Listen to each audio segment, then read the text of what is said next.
Who's entering? All rise.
Oh, they got the satellite dish.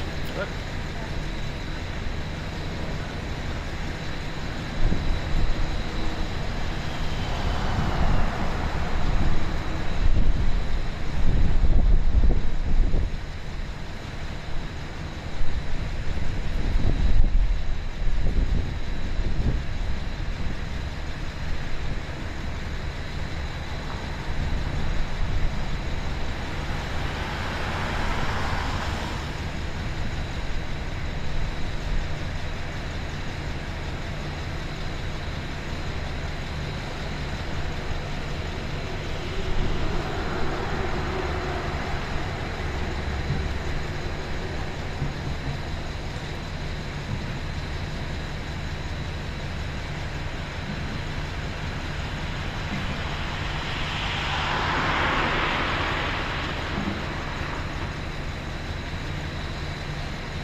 Хорватия стала такие органы.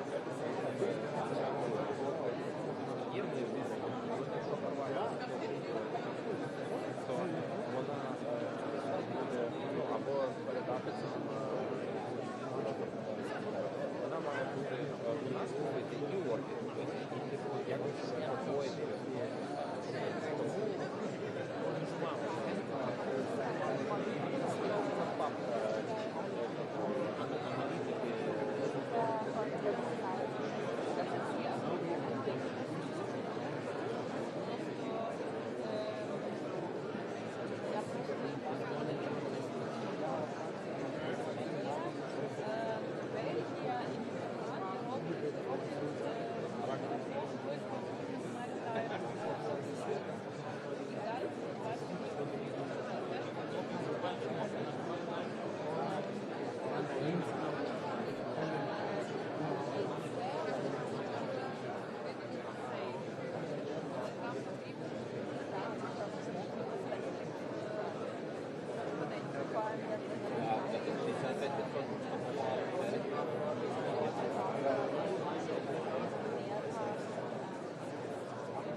Business, so and they will be here in about 3 to 5 minutes, so please take your seats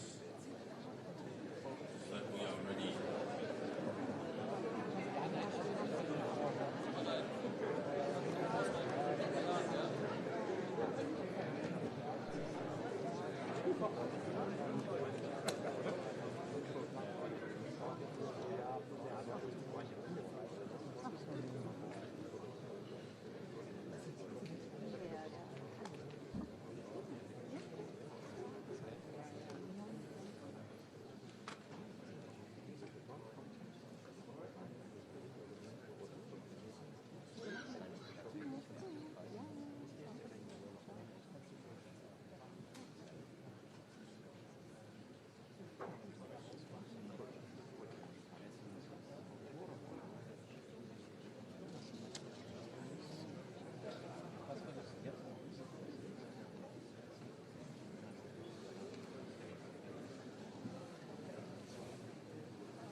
and gentlemen, the President of Ukraine and the German Chancellor have arrived for the closing part of the 8th German-Ukrainian Business Forum.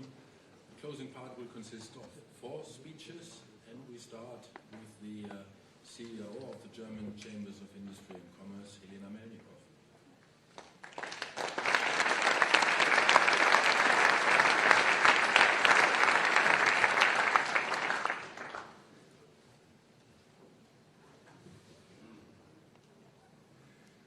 Sehr geehrter Herr Bundeskanzler Merz, sehr geehrter Herr Präsident Zelensky, meine sehr verehrten Damen und Herren, wir freuen uns, dass Sie heute hier sind und wir heißen Sie im Namen der deutschen Wirtschaft, in diesem Haus der deutschen Wirtschaft, herzlich willkommen.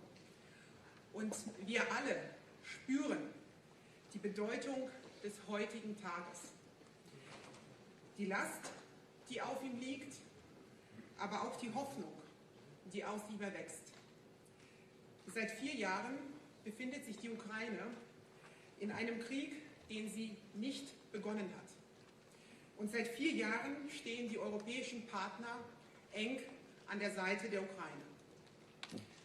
Wir hoffen, dass sie in den kommenden Stunden und Tagen endlich die Tür aufstoßen zu mehr Zuversicht und Europa in Frieden. Die deutschen Unternehmen halten der Ukraine die Treue. Seit Kriegsbeginn hat nahezu kein einziges von ihnen das Land verlassen.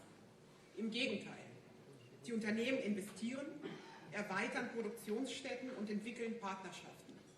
Und das deutsch-ukrainische Handelsvolumen steigt an, zuletzt auf knapp 12 Milliarden Euro. Wirtschaft ist aber weit mehr als Produkte zu erzeugen und Dienstleistungen zu vertreiben. Wirtschaft verbindet Menschen und sie verbindet Märkte, sie schafft Versorgung und Verlässlichkeit. Eine funktionierende und anpassungsfähige Wirtschaft ermöglicht Arbeit und Einkommen. Und was in Friedenszeiten so banal klingt, ist für ein Land im Kriegszustand überlebenswichtig. Dass Unternehmen nicht den Mut verlieren, dass sie weiterhin Arbeitsplätze sichern, Innovation entwickeln und sich auch im Rahmen der Möglichkeiten in den Dienst der Gesellschaft im Krieg stellen. Deutsche und ukrainische Unternehmen haben in den vergangenen Jahren enge Partnerschaften geschlossen. Sie haben Joint Ventures gebildet und stärken damit nicht nur die ukrainische Verteidigungsfähigkeit, sondern auch die europäische Handlungsfähigkeit. Wir stehen zusammen in Zeiten des Friedens und in Tagen des Krieges. Wir sind Verbündete und die deutschen Unternehmen halten an den Standorten in der Ukraine fest. Sie bekennen sich zu einem vereinten, brüderlichen Europa. Und sie stehen ein für ein regelbasiertes Miteinander, für Marktwirtschaft, Freiheit und Demokratie. Nicht nur heute, aber heute ganz besonders sind wir in Gedanken bei der ukrainischen Bevölkerung. Seit knapp 4 Jahren leben die Menschen in der Ukraine mit Strom- und Heizungsausfällen, mit zerstörten Wohnungen und Häusern, mit Nächten im Luftschutzbunker. Sie leben damit, dass Väter, Söhne, Brüder nicht mehr nach Hause kommen und dass Frauen und Kinder im Raketenhagel ihr Leben verlieren. Und trotzdem, die Menschen in der Ukraine geben nicht auf. Sie stehen jeden Morgen wieder auf und sie kämpfen weiter. An der Front, in der Wirtschaft und im Alltag. Sie sind tapfer und sie sind widerstandsfähig und sie sind erfinderisch und kraftvoll. Und das macht sie zum Vorbild für uns alle in Europa.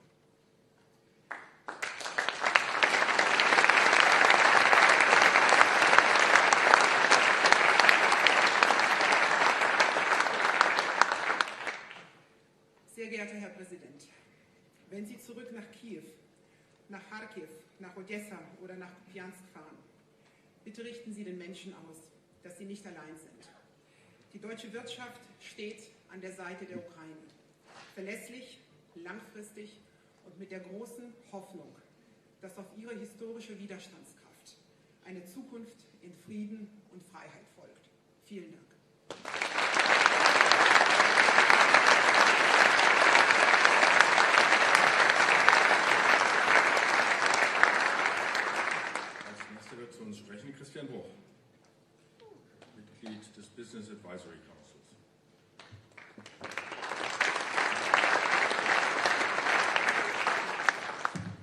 Bundeskanzler Merz, sehr geehrter Herr Präsident Zelensky, Exzellenzen, Mitglieder der ukrainischen Delegation, meine Damen und Herren.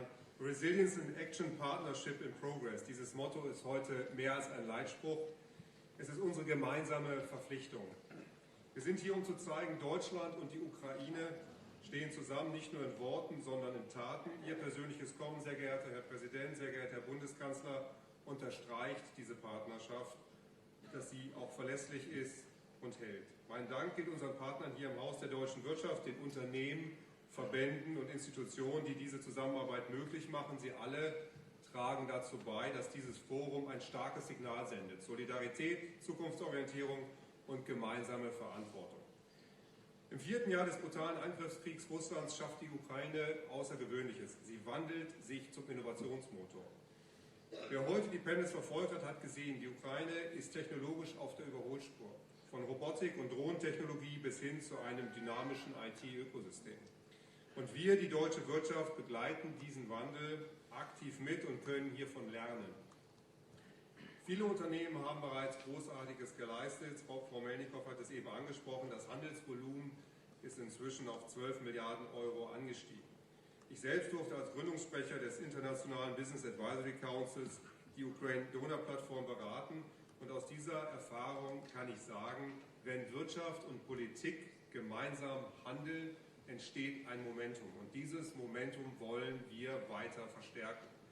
Als Beispiel möchte ich Ihnen eine Initiative aus dem Energiesektor vorstellen. Die Energieinfrastruktur ist massiv beschädigt und neben den notwendigen Ausrüstungen braucht es vor Ort Fachkräfte, die die Anlagen errichten, warten und notfalls reparieren können.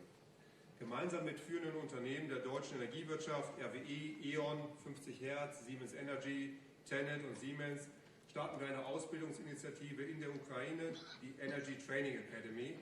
Und die verschiedenen Unternehmen bringen ihre Erfahrungen im Bereich Energietechnologien, Betrieb und Auslegung der Netzinfrastruktur, Automatisierung und Digitalisierung rein. Was bedeutet das konkret?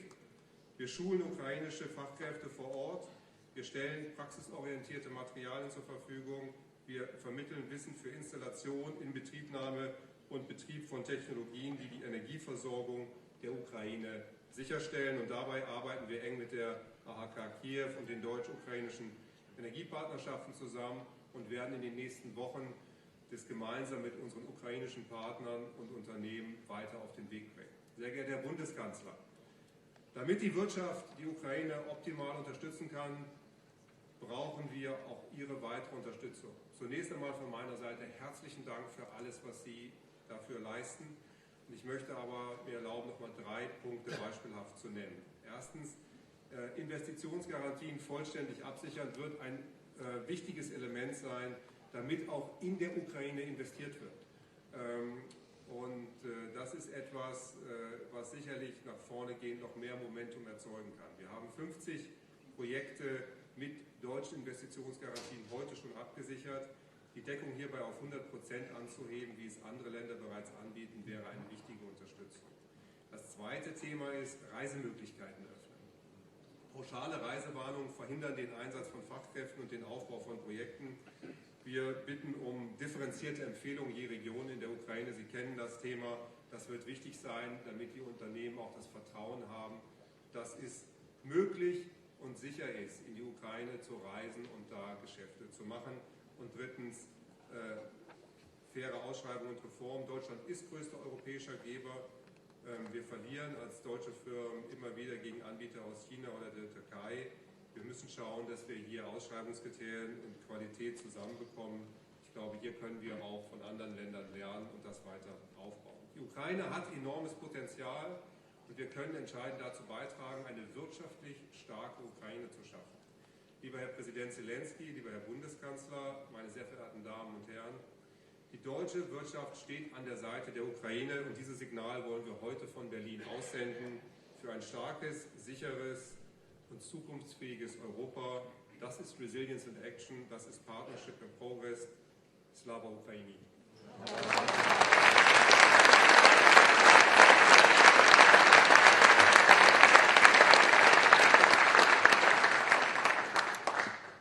Dear President Zelensky, it's a pleasure to welcome you for the closing of the 8th German-Ukrainian Business Forum. The floor is yours.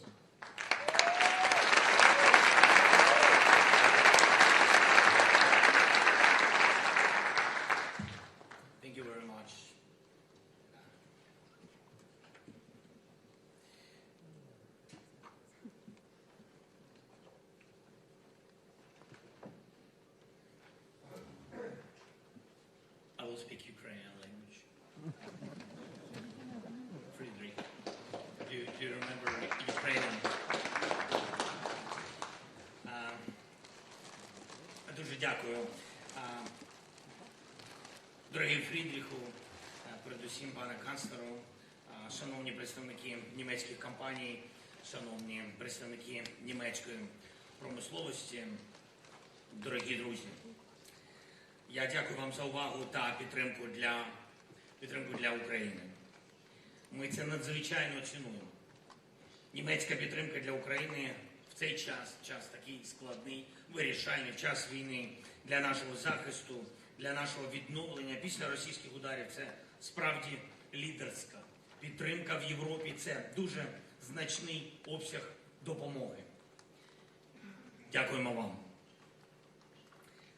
Якби Німеччина була байдужа, Європа не змогла би протистояти цьому злу, яке принесла Росія на нашу землю. Це історичний результат, що ви обрали сторону нормального життя, сторону Європи, сторону демократії і допомагаєте захищатись проти агресії Росії, агресії імперіалістичної, абсолютно несправедливо. Ваша допомога Україні, українським людям, допомога Німеччини як держави, Німеччини як провідної економіки, Німеччини як людей передусім, яким не все одно, що буде поруч в Європі, дійсно тримає історію правильним курсом. Ми дуже цінуємо те, що після початку вторгнення Росії в Україну німецькі компанії не злякались і продовжили роботу в Україні. Ми вдячні вам за те, що ви зберегли робочі місця. Ми вдячні, що ви зберегли підтримку людей. Робота – це велика підтримка. Дякуємо вам. Це дуже важливо. Ми хочемо подякувати, я особисто, кожній вашій німецькій компанії, кожному бізнес-лідеру, всім в Німеччині за це. Вчора і сьогодні тут, в Берліні, відбулись наші консультації з американською стороною. І це також дуже важлива розмова. Це такий центр Берлін, таких важливих сьогодні дипломатичних рішень. У нас завжди такі розмови, вони непрості, скажу вам чесно, але розмова була продуктивна, дуже багато деталей. І важливо, що час розмові приділяється значний. І я дякую, Фрідріху, тобі, твоїй команді за організацію всіх цих можливостей. Наші команди працюють. Увага до цього, безумовно, дуже серйозна. Ми йдемо пунктами, ми визначаємо кроки, які потрібні, щоб мир став достойним. Для нас це важливо. Гідність для українців. Гідність. Тому таке є важливе слово, на якому ми дуже часто фокусуємось. Гідність – це те, що зупинило Росію.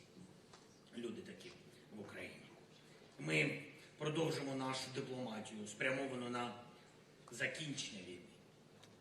Потрібно зустрічатись, працювати для створення достойних умов для завершення війни. Потрібно не забувати, звідки в Європу прийшла ця війна.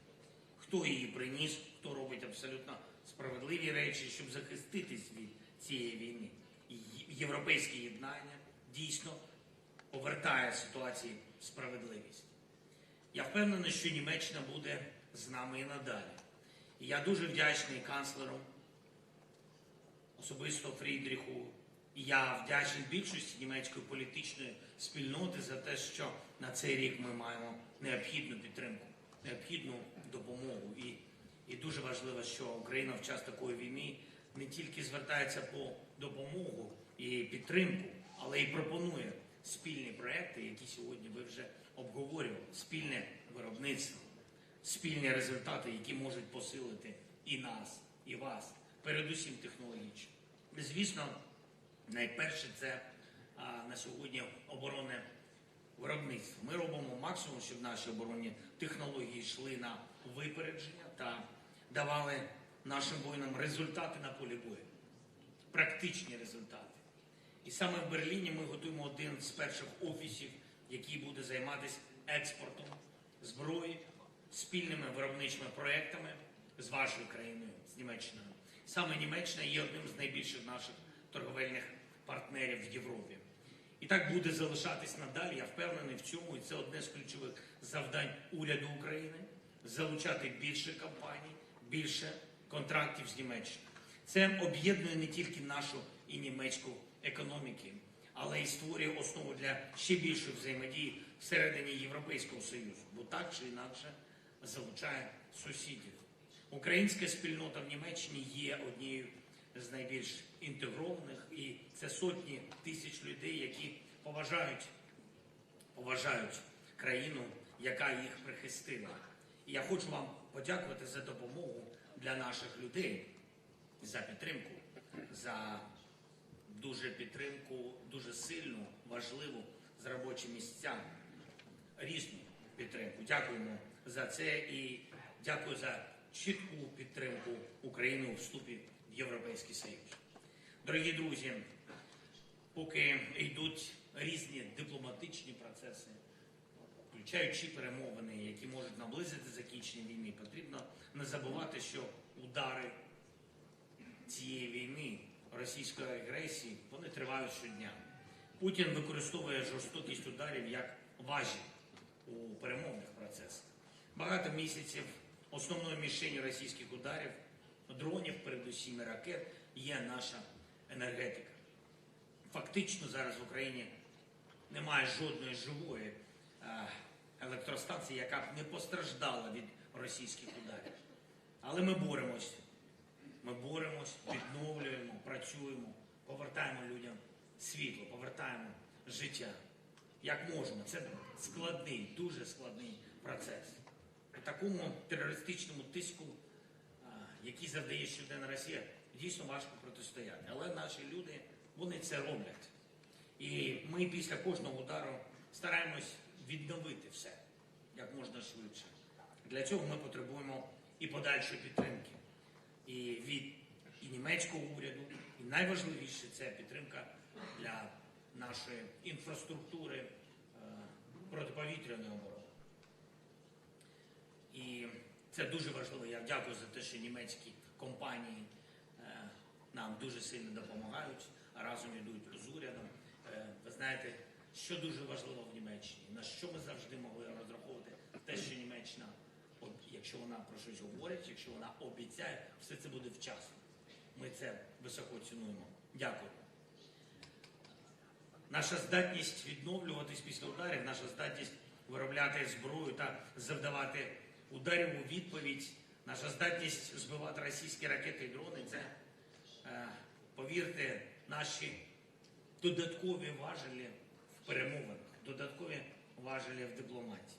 Також в цьому контексті ми розглядаємо чітку позицію Німеччини щодо заморожених російських активів. Активи, які знаходяться саме тут, знаходяться на території Європейського Союзу в більшості своїй. Ці кошти мають реально і повністю працювати на захист від агресії Росії. Це справедливо, це розумно і це спрацює. Важливо, що Німеччина це підтримує. Кожне рішення, яке посилює Україну та посилює нашу з вами Європу, це спосіб наблизити завершення війни.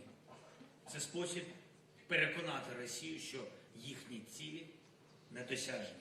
Мир має бути досяжним. І тільки співпраця його може наблизити. Наша з вами співпраця всіх наших партнерів, але дійсно партнерів. Не паперових, а дійсно сильних партнерів. Заради кожного з нас, а отже, заради нашої спільної здатності жити нормально, жити в безпеці. Я хочу подякувати ще раз вам за організацію цього форуму. Дякую за запрошення. Дякую Фрідріху, шановний пане канцлеру. Тобі слава Україні!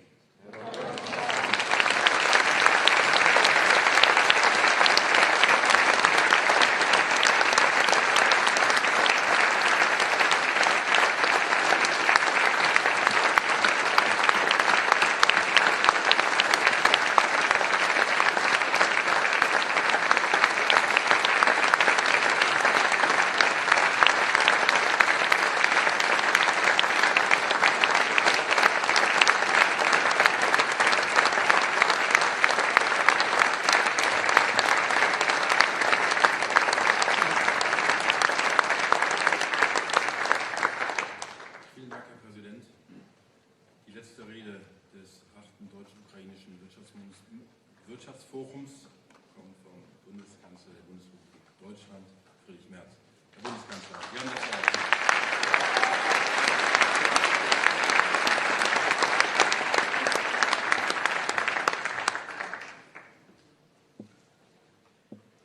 Sehr geehrter Herr Präsident, lieber Volodymyr Zelensky, Frau Melnikow, Herr Bruch, meine sehr geehrten Damen und Herren.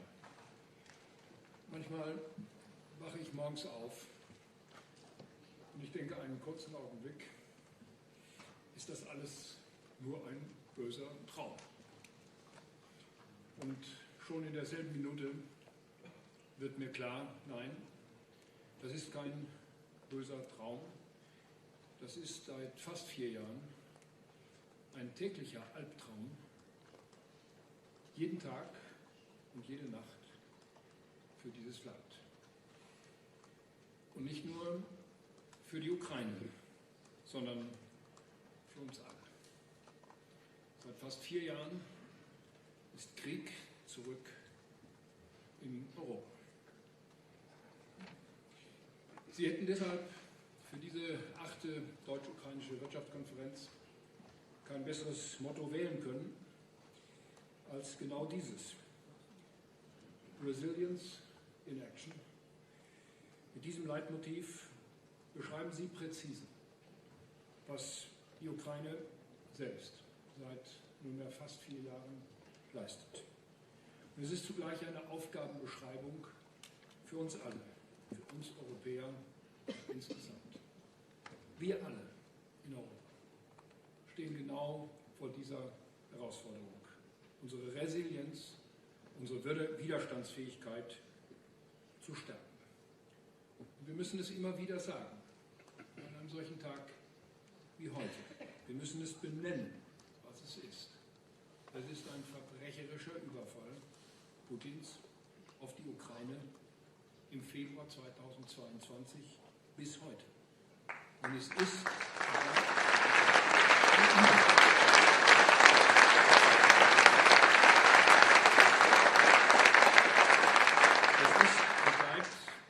ein verbrecherischer Angriff auf die europäische Friedensordnung, die Russland und sein Vorgänger, die Sowjetunion, vor Jahr und Tag mit uns allen zusammen vereinbart haben. Meine Damen und Herren, jeder, der das immer noch bezweifelt, möge sich anschauen, mit welchem Tempo Russland auch seine hybriden Angriffe auf das Territorium der gesamten Europäischen Union, des gesamten europäischen Kontinents ausweitet. Und mit welcher Skrupellosigkeit Russland in der Ukraine täglich Verbrechen an der Zivilbevölkerung begeht. Wir werden durch das Wüten, und anders lässt es sich gar nicht benennen, das Wüten der russischen Armee in der Ukraine seit nunmehr fast 4 Jahren täglich daran erinnert, wie Gewalt, Unfreiheit und Revisionismus aussehen. Wir werden gleichzeitig durch den Abwehrkampf der Ukrainerinnen und Ukrainer daran erinnert, wie der gerechte Widerstand aussieht. Eben Resilienz in Aktion. Der Osteuropa-Historiker und Friedenspreisträger des deutschen Buchhandels, Karl Schlögel, hat es vor einigen Tagen sehr passend, wie ich finde, so formuliert. Die Ukrainerinnen und Ukrainer, sie sind der Spiegel, in den wir blicken und der uns daran erinnert, wofür Europa einmal gestanden hat und weshalb es sich lohnt, dieses Europa zu verteidigen.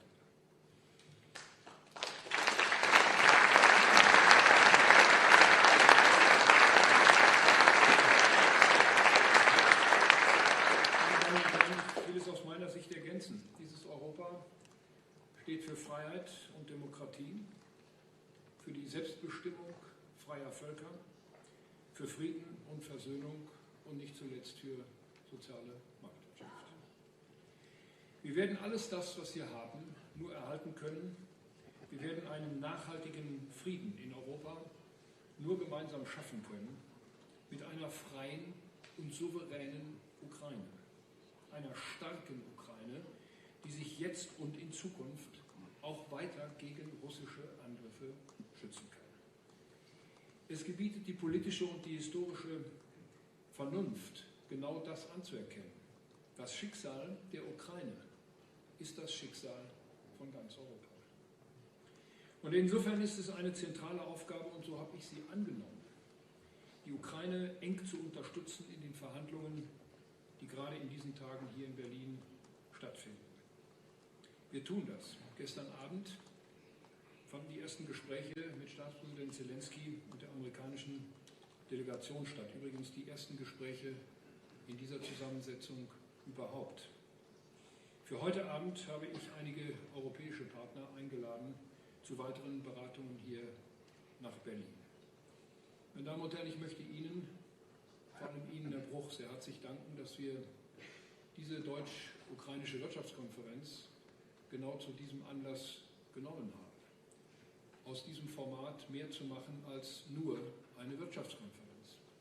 Parallel dazu habe ich die Einladung ausgesprochen an die amerikanische Delegation und an die europäischen Nachbarn, hier in Berlin gestern und heute zusammenzutreffen. Sie sind sozusagen der Auslöser dessen, was mehr geworden ist als nur in Anführungsstriche eine Wirtschaftskonferenz.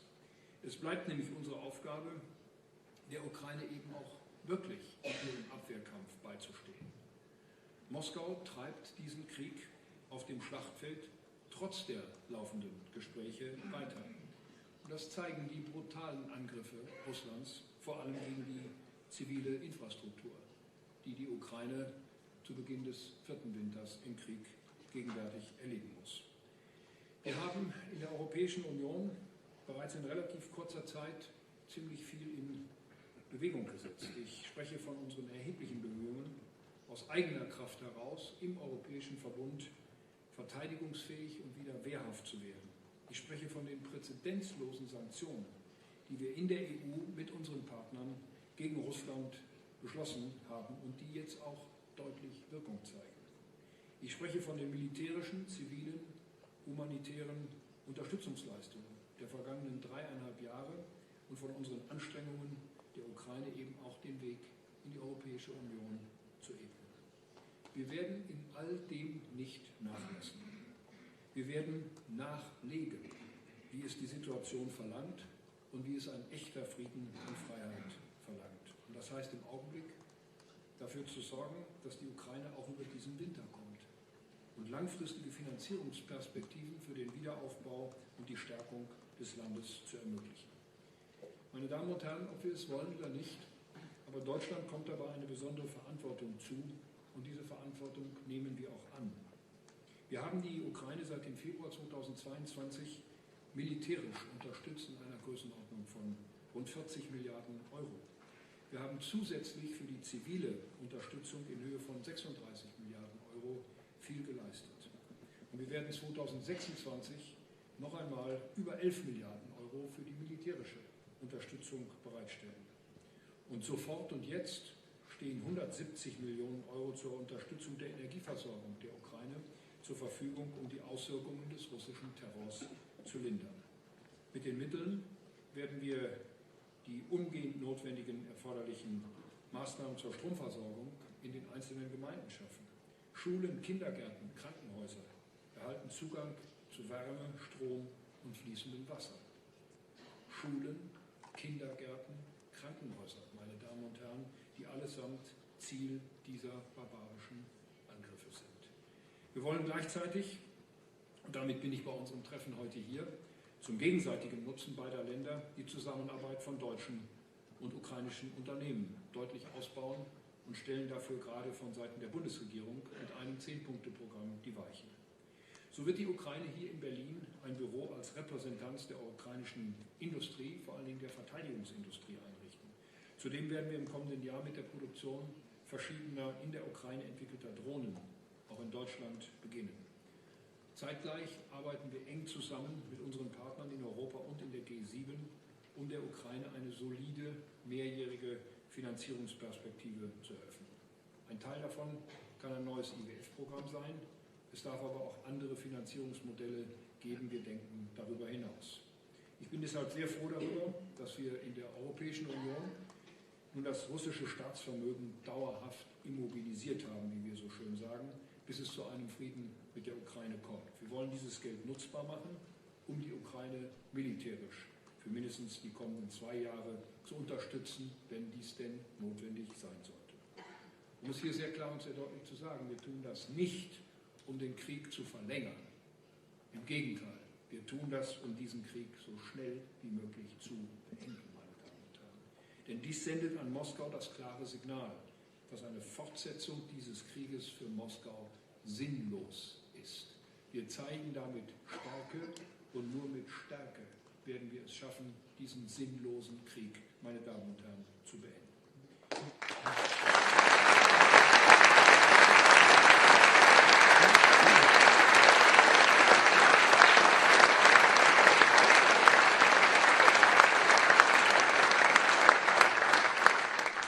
Lassen Sie mich sehr konkret auf diese Woche zu sprechen kommen.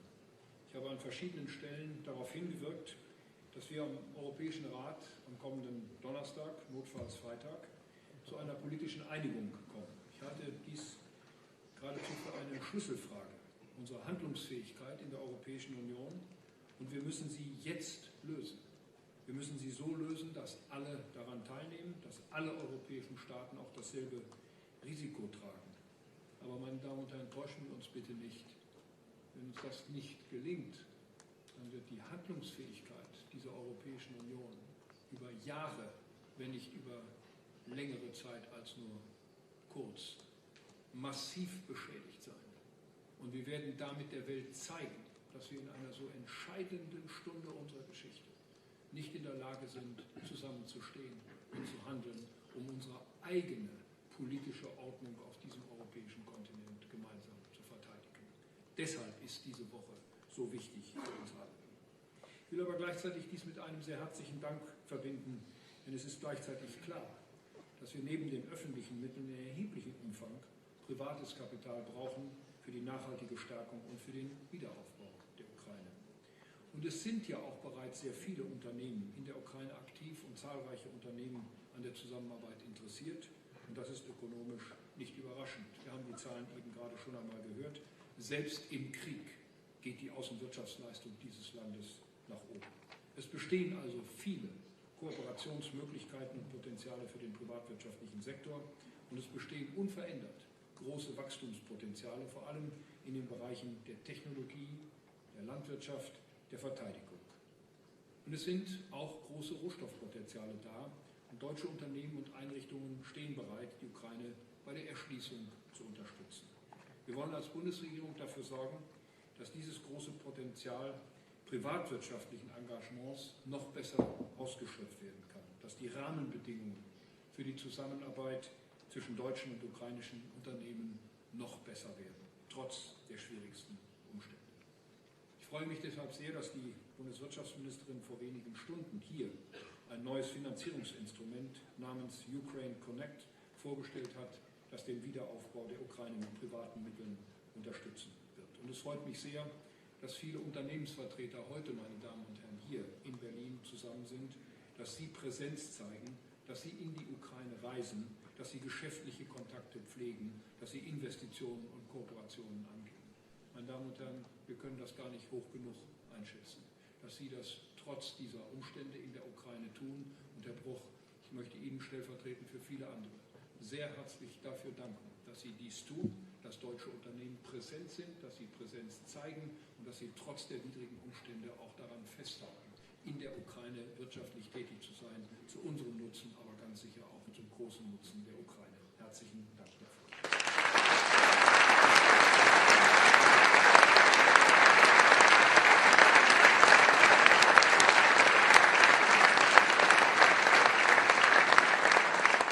Wir unterstützen dieses Engagement nach Kräften. Wir stellen Investitionsgarantien und Exportversicherungen bereit. Sie haben darüber gesprochen, um eben den Unternehmen Investitionen in die Ukraine und Zusammenarbeit mit ukrainischen Partnern zu erleichtern. Ein kurzer Blick in das nächste Jahr.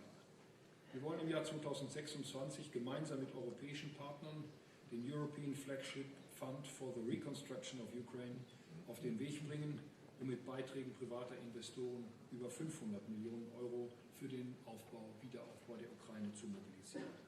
Wir haben auch die Gründung einer nationalen ukrainischen Institution nach dem Vorbild der KfW unterstützt und arbeiten daran weiter. Wir unterstützen die Ukraine bilateral, dabei auch ihre Anpassung an die Standards der Europäischen Union zu erreichen. Gerade erst sind wir mit der Aktualisierung des EU-Ukraine-Freihandelsabkommens einen großen Schritt weiter vorangekommen auf dem Weg zur Integration der Ukraine in den europäischen Binnenmarkt. Auch in diesem Sinne sage ich in Richtung aller deutschen und europäischen Unternehmen, Investitionen in die Ukraine sind Zukunftsinvestitionen für Sie. Bauen Sie Ihre Geschäftsbeziehungen aus, vertiefen Sie Partnerschaften, Sie investieren damit in ein Stück Zukunft auch des europäischen Binnenmarktes. Nun, meine Damen und Herren, abschließend, wir sehen täglich, und dies auch vor Weihnachten, die Bilder der Zerstörung aus der Ukraine. Und trotzdem braucht es nicht viel Fantasie, sich vorzustellen, wie dieses Land wieder ein florierendes, friedliches, freies Land sein kann. Wir sehen ja täglich auch, ich sagte es und ich sage es noch einmal mit Bewunderung, wie viel Entschlossenheit, wie viel Mut, wie viel Durchhaltekraft, wie viel Kreativität in diesem Land und in seinem Volk stecken. Diese Energie nicht in Krieg und nicht in Zerstörung und Verteidigung umsetzen zu müssen, sondern in Aufbau, in Industrie, in gute Ideen, in neue Technologien, die das Leben der Menschen einfach besser machen. Das ist eine der Kernideen von Europa. Und daraus ist in den letzten Jahrzehnten auf dem europäischen Kontinent so viel Großartiges erwachsen. Eben für uns ein Leben in Freiheit, im Frieden und im Wohlstand für Millionen von Bürgerinnen und Bürgern unserer Länder. Wir haben das heute, wir haben das in den nächsten Jahren zu verteidigen. Wir haben uns neu zu bewähren. Und wir können froh sein, dass die Ukrainerinnen und Ukrainer uns dabei an unserer Seite haben. Wir wissen, was es bedeutet. Wir sehen es, wir lernen es mit unseren Reisen, dass dies alles, was wir hier erleben in Westeuropa, in Europa, nach der Wiedervereinigung, in diesem Teil auch Deutschlands, meine Damen und Herren, es ist eben nicht selbstverständlich. Wir müssen dafür etwas tun. Und wir müssen Verteidigungsfähigkeit wieder erlangen. Und dafür gibt uns die Ukraine ein gutes Beispiel. Meine Damen und Herren, das ist die Gemeinschaftsaufgabe, vor der wir jetzt gemeinsam stehen. Und darum danke ich noch einmal Ihnen allen für Ihre Teilnahme an diesem Forum, für Ihr Engagement, für die Ukraine und für Ihre Unterstützung. Sie tun es für die Ukraine, Sie tun es aber auch für Europa. Das ist nicht nur ein Beitrag für die gemeinsame Zukunft der Ukraine und für uns, es lohnt sich auch für Sie und für uns alle. Ich wünsche Ihnen in diesem Sinne, in diesem Jahr besonders frohe Weihnachtstage, ein gutes Jahr 2026 und lassen Sie uns gemeinsam daran arbeiten, dass das Jahr 2026 wieder ein Jahr des Friedens und der Freiheit für ganz Europa und eben auch für die Ukraine wird. Herzlichen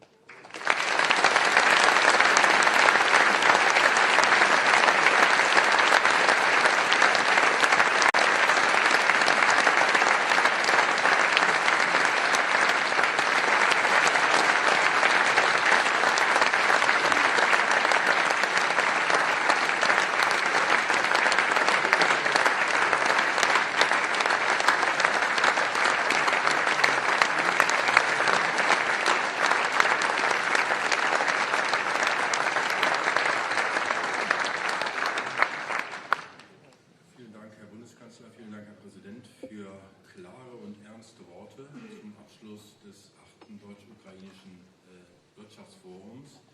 Der inhaltlich formelle Teil des Wirtschaftsforums endet jetzt hier.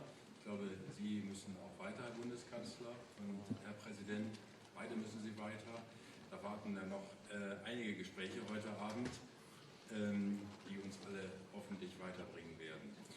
Wir haben hier, ich sage das im Namen aller Veranstalter, Deutsche Industrie- und Handelskammer, Ausschuss der deutschen Wirtschaft, Auslandshandelskammer, Ukraine, einen sehr interessanten Tag erlebt. Ich habe Aufbruchsstimmung gespürt.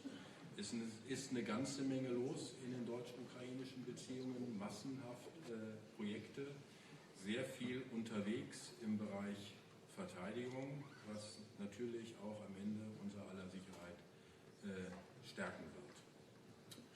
All das steht, glaube ich, sehr stark im Kontrast zu Geräuschen, die man aus Washington gehört.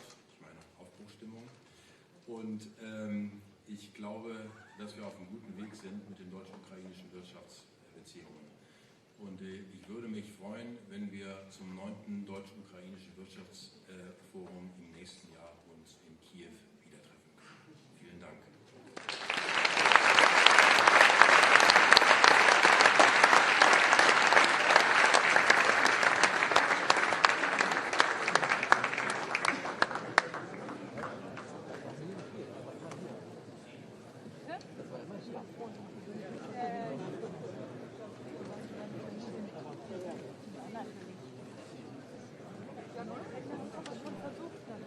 Ja, ja, die wollten, es gab noch Corona.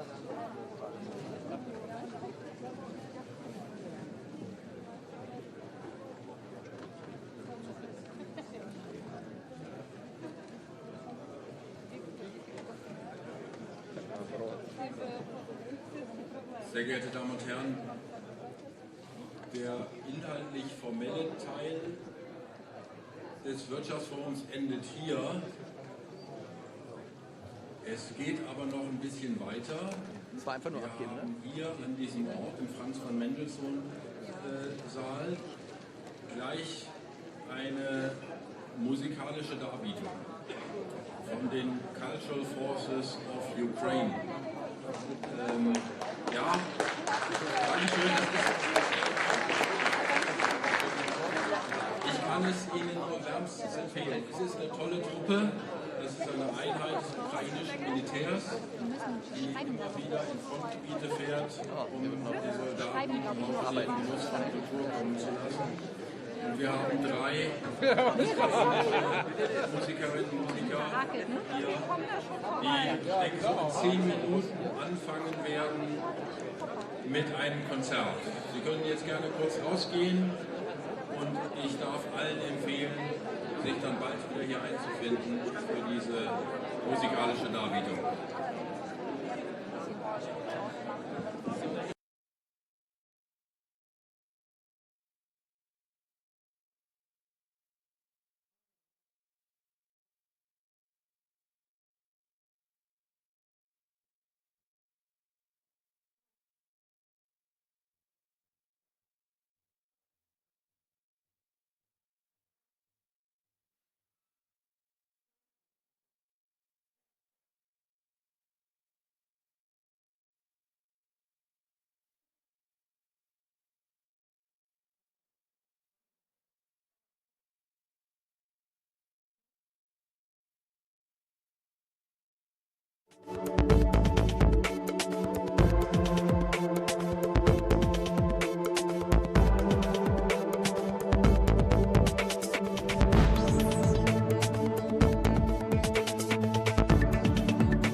We're back on the record in the matter of Commonwealth versus Walsh. The jury's reached a verdict.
Entering, all rise.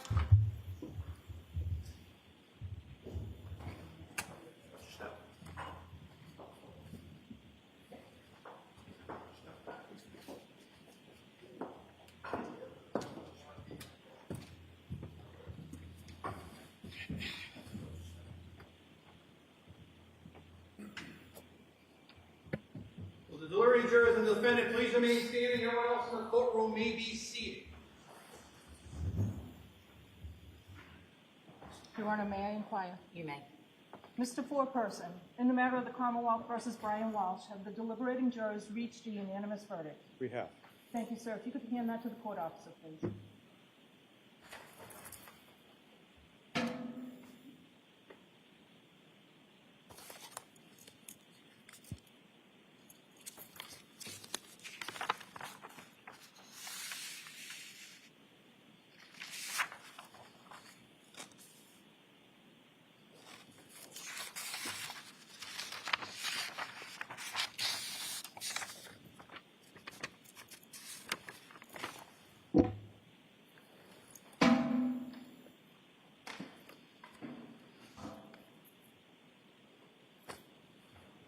Your Honor, may the verdict be recorded. It may. Mr. Foreperson, in the matter of the Commonwealth versus Brian Walsh, Norfolk Superior Court Criminal Indictment Number 2023-0091, as to count 1, wherein the defendant Brian Walsh is charged with murder in the first degree, what say the jury? Is the defendant guilty or not guilty? Guilty. Guilty of what, sir? Murder in the first degree. Murder in the first degree, so say you, Mr. Foreperson. I do. Guilty of murder in the first degree, so say all deliberating jurors. I do. Thank you. If you could hand that back to the court officer, please. At this time, we'd move to poll the jurors. The jury may be polled. Thank you. Juror number 1, juror in seat number 1, as to the verdict of murder in the first degree, is that your verdict? Yes, it is. Juror number 2, is that your verdict? Yes. Juror number 3, is that your verdict? Yes. Juror number 4, as to the charge of murder in the first degree, is that your verdict? Yes. Degree, is that your verdict? Mr. Foreperson, is that your verdict? Yes. Mr. Foreperson, is that your verdict? Yes. Is that your verdict? Juror in seat number 8, is that your verdict? Juror in seat number 8, is that your verdict? Yes. Juror in seat number 9, is that your verdict? Juror in seat number 10, juror in seat number, is that your verdict? 13? Yes. Juror in Yes. seat number 14, is Yes. that your verdict? Juror in seat number 14, is that your verdict? Yes. Is that your verdict? And last juror, is that all jurors answer affirmatively? All jurors answer affirmatively that the guilty of first degree. The verdict may be recorded. Please Thank be you. seated. The verdict may be recorded. Please Thank be you. seated.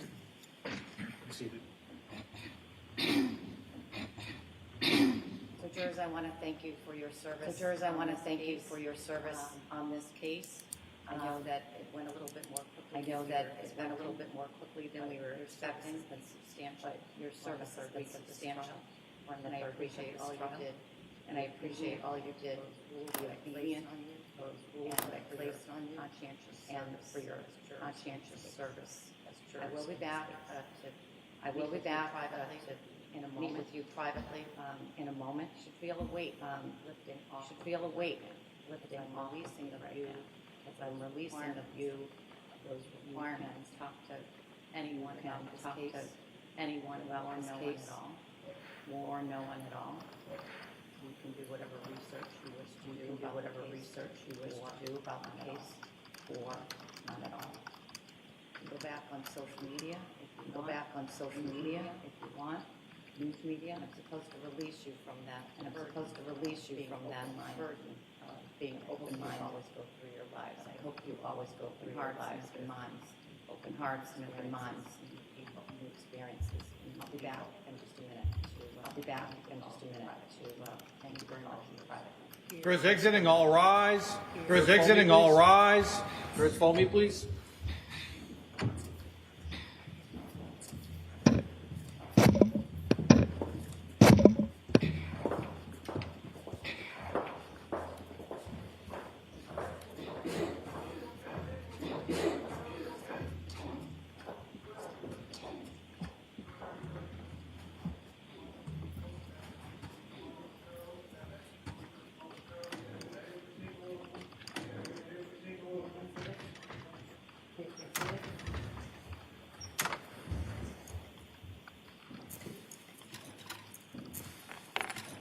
When are we going to be in a position to have the victim impact statements and conduct the sentencing in this case? Your Honor, I believe that we could do it as early as Wednesday. Your Honor, I believe that we could do it as early as Wednesday of this week. But I believe if we can also do Thursday. If it's available to the court, we can also do Thursday or Friday. I know that Friday's definitely not a good day for the court because I have anticipated the trial was going to be running. Although we could do it Friday. Scheduled other things. Although we could do it Friday morning. Does the defense have any preferences to the timing of the sentencing? Your Honor, given the Commonwealth's recommendations, we'd actually request Wednesday at any point. I think it will be. Possible. The only reason that I wouldn't do it on Wednesday is I do want the victim impact statements, regardless of the implications of the jury's verdict. May have bearing on my sentencing on the other. Counts to which you pled guilty. All right. That's right. Thank you very much. All right. Your Honor. Thank you very much. Matters continued to December 17th at 9 a.m. December 17th at 9 a.m. for sentence and position. Thanks, everyone. Thanks, everyone.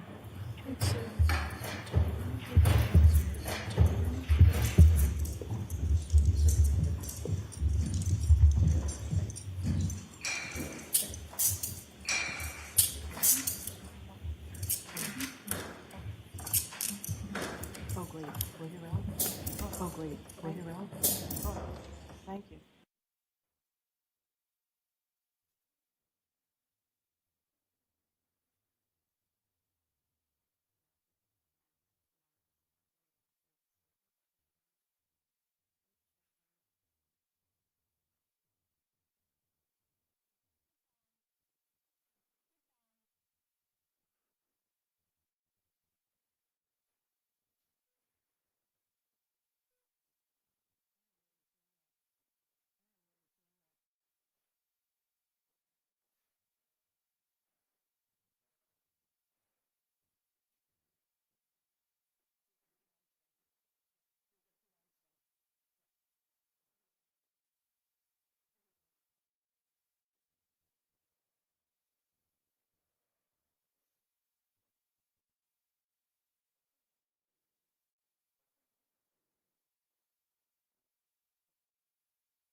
degree?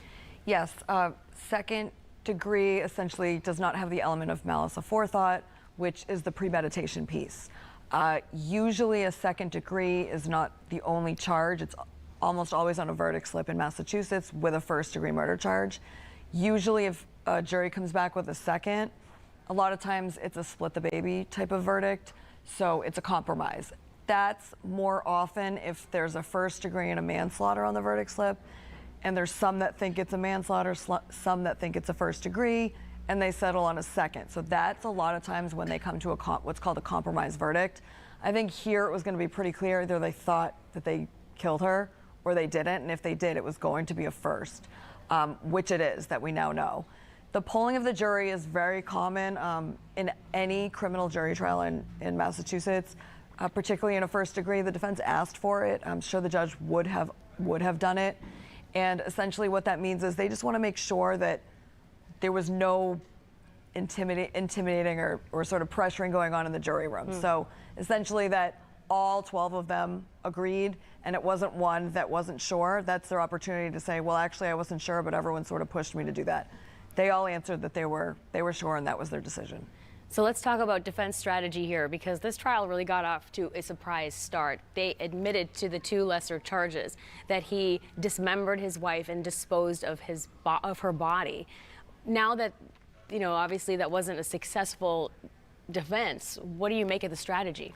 I think the two most surprising things in this trial, neither of them were the verdict, which I think did not surprise anybody, was the decision, and again, we don't know what the strategic decision was, for Brian Walshe to plead guilty to the misleading of the police and to improper disposal of the body, which does refer to dismemberment. Dismemberment itself is not a crime in and of itself. It's not named as a dismemberment crime, but that's what it referred to in this case. I didn't really see an advantage there to doing that from the start. I was reserving my opinion on that to see what transpired in the trial. The second surprising thing was the opening statement. The defense coming right out and saying, we're going to put on a defense of a sudden death, a sudden medical death. There was no murder. That there was no murder, Yeah. and there was no killing, and there was no manslaughter. I think I've been involved and tried as co-counsel 17 murder trials in my career, one of them being a dismemberment trial. The facts were very different. It was a sibling dispute, and then one brother ended up killing the other and dismembering him. But it was very different because we went for a self-defense manslaughter defense, and our client testified, and we saved him from a life without parole conviction. There's a mandatory sentence of life without parole for first-degree murder. The sentencing has to happen, but it's a formality in terms of life without parole is mandatory for Brian Walshe, so he will not be seeing the light of day. And we will hear that sentencing, what it will be exactly Wednesday, as well as victim impact statements. I want to bring in investigative reporter Ted Daniel. You followed this case, Ted, now for the better part of 3 years. The state never really said, Ted, whether there was, the form of the murder. How did she die? That never really was presented either.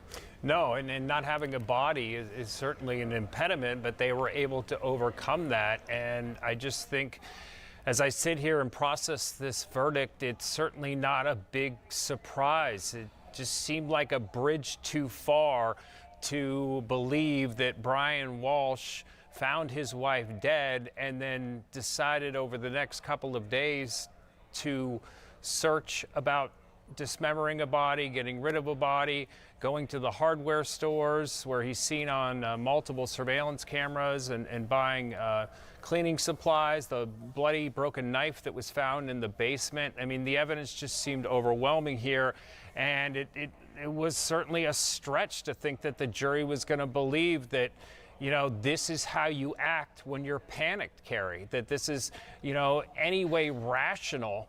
The defense theory was that he found his wife dead and then decided to get rid of her body. And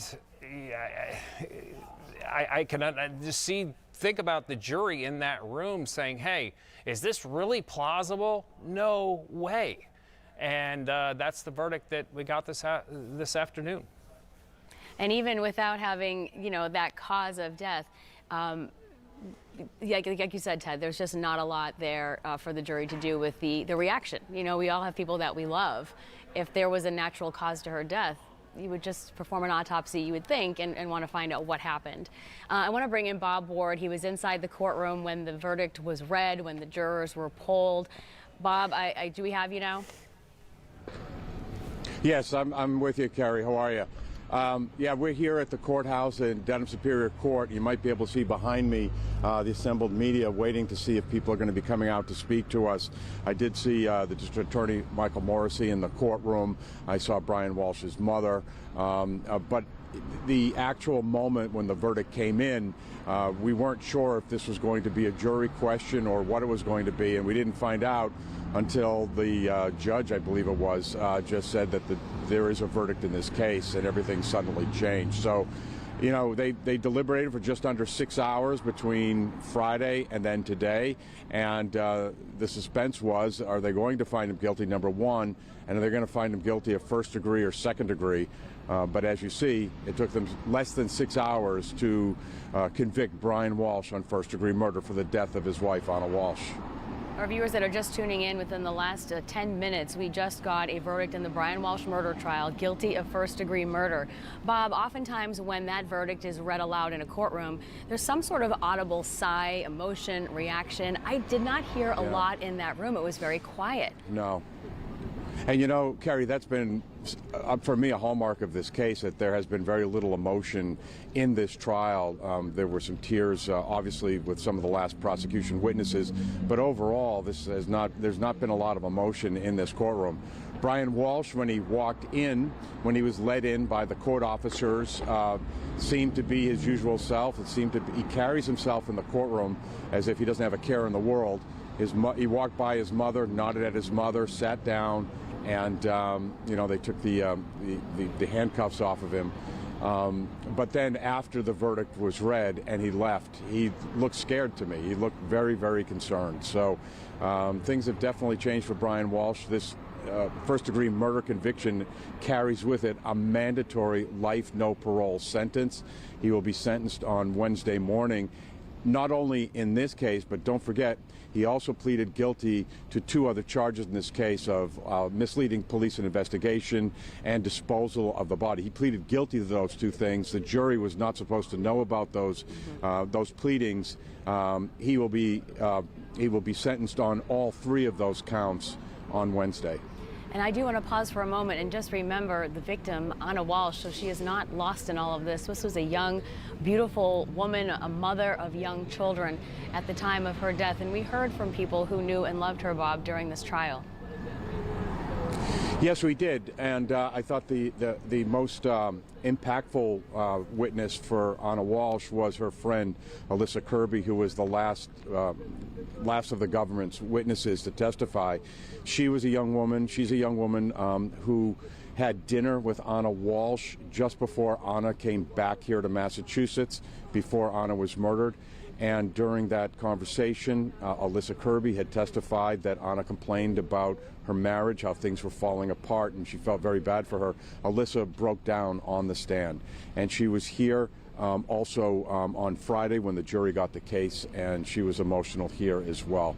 There's also another friend, Jem Mutlu, who's a realtor here in the Boston area. He was at that New Year's Eve party with Brian and Anna, the last person other than Brian Walshe to see Anna Walshe alive.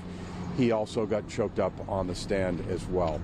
But family members of the Walshes did not testify in this case, so Brian Walshe's mother was in the courthouse every single day. We did see her dab her eyes a couple of times during the course of the trial, but she was here to support her son. She would not speak to us. And I've heard that Anna Walshe's mother was here as well, and I may have met her, but I'm not sure. But I heard that she was here as well. And some of Anna's other friends filled the courtroom on Friday when the jury got the case, and they were hugging each other as well. Bob, it is noon on Monday. For our viewers that might just be tuning in at this hour, we have a verdict in the Brian Walshe murder trial. A jury has found him guilty of murder in the first degree. We're in continuing breaking coverage right now on Boston 25 News. I'm joined by Bob Ward, our reporter, who has been covering this case throughout. He was at the trial every single day. We have investigative reporter Ted Daniel, who's also been intimately involved with this case, as well as Elise Hirschon, our legal expert, who is joining us today. And if I could ask Elise if we can bring her back up. Bob will stand by for us for a minute here. Just 5 hours, 45 minutes. Again, for people that are just tuning in, this was not a lot of deliberation for this jury. There was a lot of evidence presented, a lot of twists right at the beginning of this case, and yet we are here in very short order. Yes, I think the jury had a quick deliberation given all of the evidence that came in. The defense didn't put on a case. Again, the defense doesn't have to put on a case, but there were no witnesses that the defense called for the jury to consider to support their theory. And I think that was a little bit of a surprise here based on how strong they came out in their opening. You're going to hear evidence of a sudden medical event.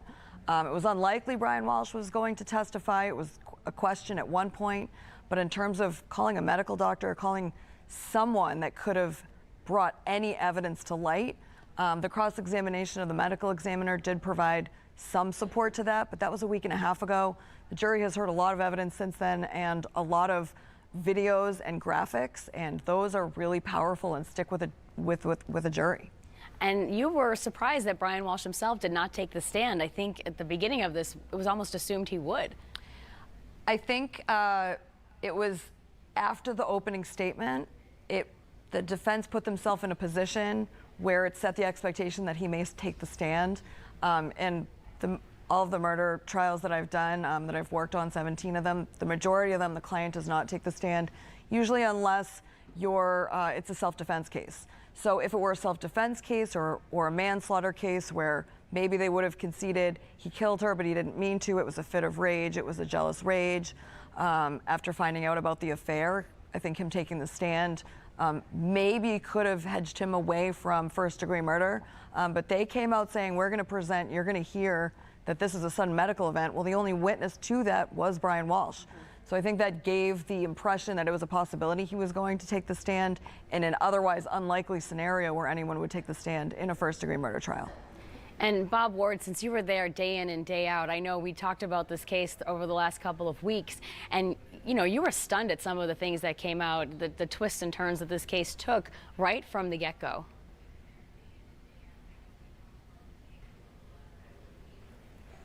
And if we don't have Bob, I can direct Brian Walshe. Oh, there we go. Oh, Larry, can you give us a reaction to this guilty verdict? No comment. Okay, Kerry, I don't know if you saw that, but that was Larry Tipton, who was Brian Walsh's attorney. He was his defender, and he just said no comment. I asked him if he wanted to say something about this guilty verdict. Brian Walshe found guilty, first-degree murder. The defense, Larry Tipton, was trying to argue before this jury that Anna Walshe was not murdered, but instead had died of natural causes. Brian found her on New Year's Eve 2023, New Year's Day 2023, in bed. She had died, and he freaked out after that and panicked and carried out everything else that we've seen with the dismemberment, disposal of the body. So we tried to get a comment from Larry Tipton, Brian Walsh's main defense attorney, and he had no comment. So that is happening right now. And, after a big murder trial like this, we're all kind of keeping an eye out to see who we can get comments from. And we understand there's going to be some kind of availability from, I think, the district attorney in a little bit, but they're still working on that. So sorry about that, Kerry, but that was happening as I was speaking to you, and you saw he walked up right behind me. No, it's great. It's live television. That you're doing your job, and we did catch the tail end of that, Bob, you trying to get the question in there, and obviously he walked away. While that was happening, I was asking you about just the twists and turns that came at the very beginning of this, because you and I were talking, and we were calling them bombshells, right, as this was evolving. There was no murder, but he did, in fact, dispose of this body in a panic. Was there anything else that you thought might hang this jury up? Well, I think the big question has always been, how did Anna Walshe actually die? And this is a first-degree murder case.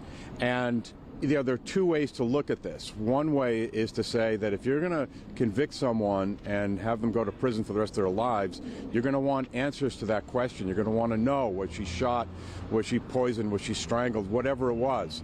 the jury does not know, and we do not know, and the prosecution doesn't know. So that I thought might have been, could have been something that would have been a problem for a jury. But on the other hand, yes, there was a lot of circumstantial evidence in this, but it was a mountain of circumstantial evidence. And I'm not surprised with the first-degree murder conviction because of that, because it all fit together, it all made sense. What didn't make sense is that a 39-year-old woman who is in top physical condition could just die, and then the reaction be from a loving husband that I need to dismember her and throw her away because no one will believe me because I have this other art fraud case hanging over my head and it's going to impact things. So, you know, that is the thing, that if there were jurors that had a problem with that, with how she actually died, I would not have been surprised. Right now, Greg Conner, prosecutor, Michael Morrissey behind me. Bob, if you can just pan to them. They're leaving the courthouse and they're crossing the street here to the other side. Hoping they're headed over to our cameras where they'll be made available to talk to us. I believe that is what is going to take place now. And yeah, let's keep eyes on that as they're obviously going to take a second to get set up. So let's keep our eyes on what's happening live outside the courthouse. Ted Daniel, I want to bring you back in. If we can just sort of recall for our viewers the gruesome nature of this case. If we think about the early days of what was happening, they were searching different trash and recycling centers, and I remember our crews were sort of scrambling wherever the investigators were. I mean, this is a horrible ending to this woman's life.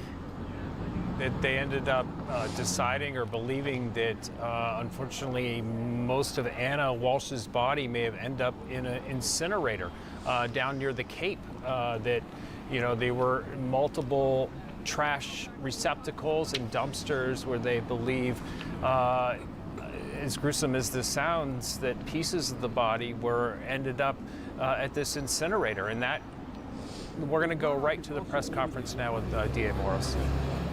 Everybody ready?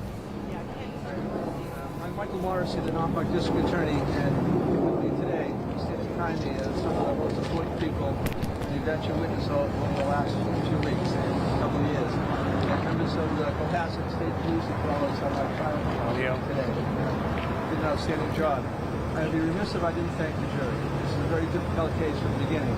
Take time out of their schedule to hear such days of evidence, complex evidence, and a difficult case, and to come up with the decision they did. Without the jurors, our system doesn't work, and my heartfelt thanks to each and every one of those who participated and the alternates who were chosen as well. I'd like to thank the Cohasset Police, the State Police, the Medical Examiner's Office, and the Crime Lab for their hard work. It was an incredible effort. If you think about and what you saw during the trial, there was all sorts of forensic evidence. They left no stone unturned. They interviewed 60 witnesses, almost 60 witnesses testified at trial, and they interviewed even more people.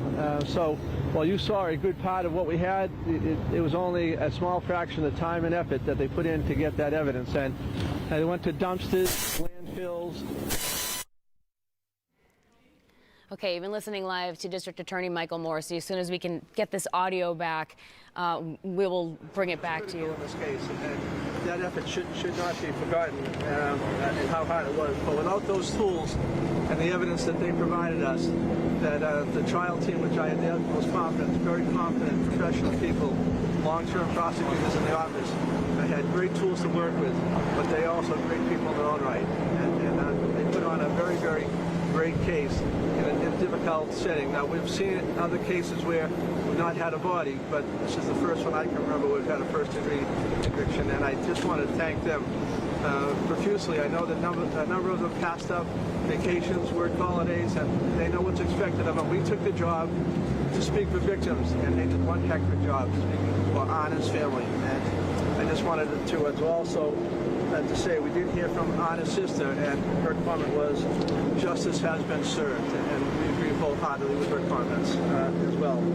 But they never lost sight of that, and I'd like to just personally thank Greg Conner, Tracy Cusack, and Jazz, and we have the Cohasset Police, Harrison, and City Police, the head of my victim services, Kristen Collins. Also, Laura McLaughlin was not here. She did a lot of the early work on the case, and so we had a great team. And I just wanted to profusely thank them. It's been a great day for us in the office. I'd ask Greg if he wants to say a word or two. Thank you, Michael. Thank you, Michael. It was a great honor to work with Tracy and Ann on this trial. Two of the finest lawyers I've ever got to know, and also to go against Kelly and Larry, who are extremely, extremely good lawyers. But I want to say thank you to our law enforcement partners, but in particular, one person who worked on this case day after day from the beginning was Sergeant Harrison Schmidt. When Cohasset lost one of their own, they stopped everything and tried to find this woman, and one person never gave up on that case. It would be Sergeant Harrison Schmidt. Thank you very much. Harrison is here today, so thank you, Harrison. So I just want to close by, let's not lose sight of the fact that Anna's 3 young children will be without a mother, and especially at this time, difficult time of year, and hopefully going in the future, that we all wish them a bright future going ahead. But let's remember in a special way, the Lord stay something. Thank you all. What will happen with the children? Do we know? I'm not going to answer any questions yet. That's for another. Any more reaction from her mother or her family? I just heard from the sister. That was the only, so I passed that on. We heard that. They called, and I passed that on to you. What do you think clinched this statement? The judge, they're working with the trial team to schedule impact statements. I can't tell you what form they're going to come in, but the opportunity has been extended, and I expect that we'll hear something, and we're working on that now. What do you think clinched this statement? Excuse me? It's a mandatory sentence of life, so but there are other issues. They also developed other charges, as many of you have now heard, that there was a plea earlier to other charges, so that's being worked on. So you'll hear from the Mr. Morty, do you consider this a win after the Kennedy trial? Actually brought this to guilty? You have no body, circumstantial evidence. What do you think was the strongest part of the case that convinced the jury this was guilty? I don't think there's any one thing. I think it was the combined effort of working together with our law enforcement partners, the ME and other professionals, the work that was done on the forensics, I think was important. But actually, without that, without people explaining it in the courtroom, we'd have nothing, and I think they all did an awesome job. Mike, Walsh decided I just want to say one other thing. Just something I mentioned. It's not about winning or losing. It's about getting the right answer. And this was the right answer. So we don't look at cases as a win or loss. We look at getting justice for someone. So let's not lose sight of that fact. Walsh pled guilty to 2 charges ahead of time, right when jury selection was about to start. Did that change the way you approached this case and your attorneys? Obviously, they had been looking at 3 different charges. Now it was 1 murder charge. And you can hear right from the case was always going to be presented in the same way. The evidence was the evidence, and we wanted to make sure the jury had everything that they needed to make a determination. The change of plea was an interesting dynamic, but when it came down to it, we wanted to make sure the jury had all the facts. What do you think about the online searches? Do you think it was a scammer's video? Or the emotional testimony that people... I can't tell you that. It would be a question for the jurors. We tried to give them all the information we had. We had it from multiple different factors, whether it be surveillance video, the text messages, the internet searches. But what we had was a very thorough investigation that gave the lawyers in this case an excellent chance to try and give the jury what they needed. Were you surprised that he didn't testify, and what did you want to ask him on the stand? You don't have enough time for that. I think that's probably better not said. But were you surprised that he didn't? The judge was. I think it's always up to the defendant to make that decision. I think it's the hardest decision a defendant can make. And so I'm sure he put a lot of thought into it. We were prepared that if he did testify, we had a number of questions we wanted to have answered, but we understand it's his right not to. Yeah, over the past couple of years, a lot has been made of your office and the handling of different cases. Do you hope what happened here today restores some of that perceived lack of faith the public has? I don't know. One lost high-level case determines what happened in our office. We handle cases all the way from the bottom to the top. We treat them all the same. There's no such thing as a single important case.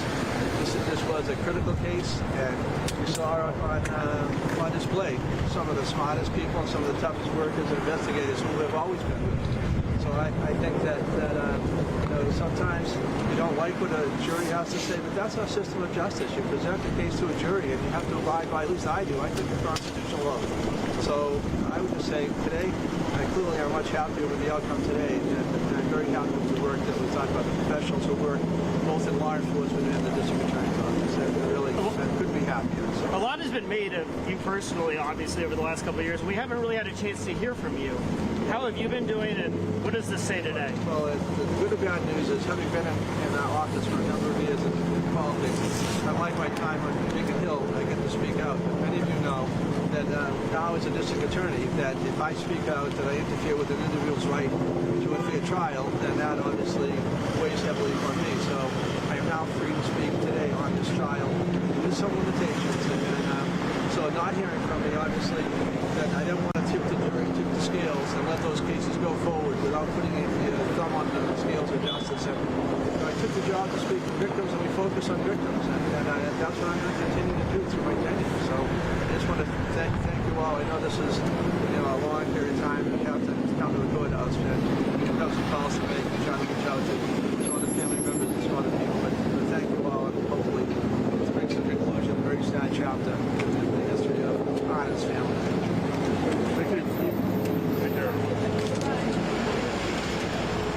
Okay, you've been listening live to District Attorney Michael Morrissey. Thanks for hanging with us. We know some difficult audio there. This was an outside spur-of-the-moment press conference with helicopters overhead and a lot of traffic. While our Bob Ward gets situated out there after this, I do want to bring in Ted Daniel. I've been chomping at the bit to talk to you, Ted, because Morrissey said it's not about winning or losing. It's about getting the right answer. But after 2 failed attempts to convict Karen Reed, this has to feel like a win to that district attorney's office. You know, Carrie, this is the first time we've seen Michael Morrissey speak on camera since August 2023. Was that the taped recording? That was the recording that he did where he went to bat for the witnesses in the Karen Reed trial. I know myself and multiple other members of the media have requested to speak with him because there has been such a spotlight on his office, and I'm glad a couple of the reporters there asked him about that. Michael Morrissey has not wanted to talk. He has avoided the cameras altogether, and I guess for his coming back, it makes sense that for him that he's going to do it when they score a victory in this case. So, yeah, just hearing his voice, Carrie, first time in years. First time in years. He did mention that he heard from Anna Walsh's sister, who told him justice has been served. He did want to take a moment, as we did just a short time ago, to acknowledge the fact that Anna Walsh was a mother to 3 young children, and we can only imagine the difficult road that they now face with their father convicted of the mother's murder. Let's bring in our expert, Elise Hirschon, to glean anything out of the district attorney's press conference on anything that he said, Elise.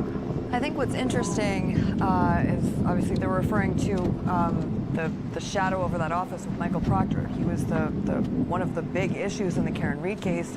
He was involved in the investigation of Brian Walshe. So I think it's a little bit interesting. The defense could have put him on.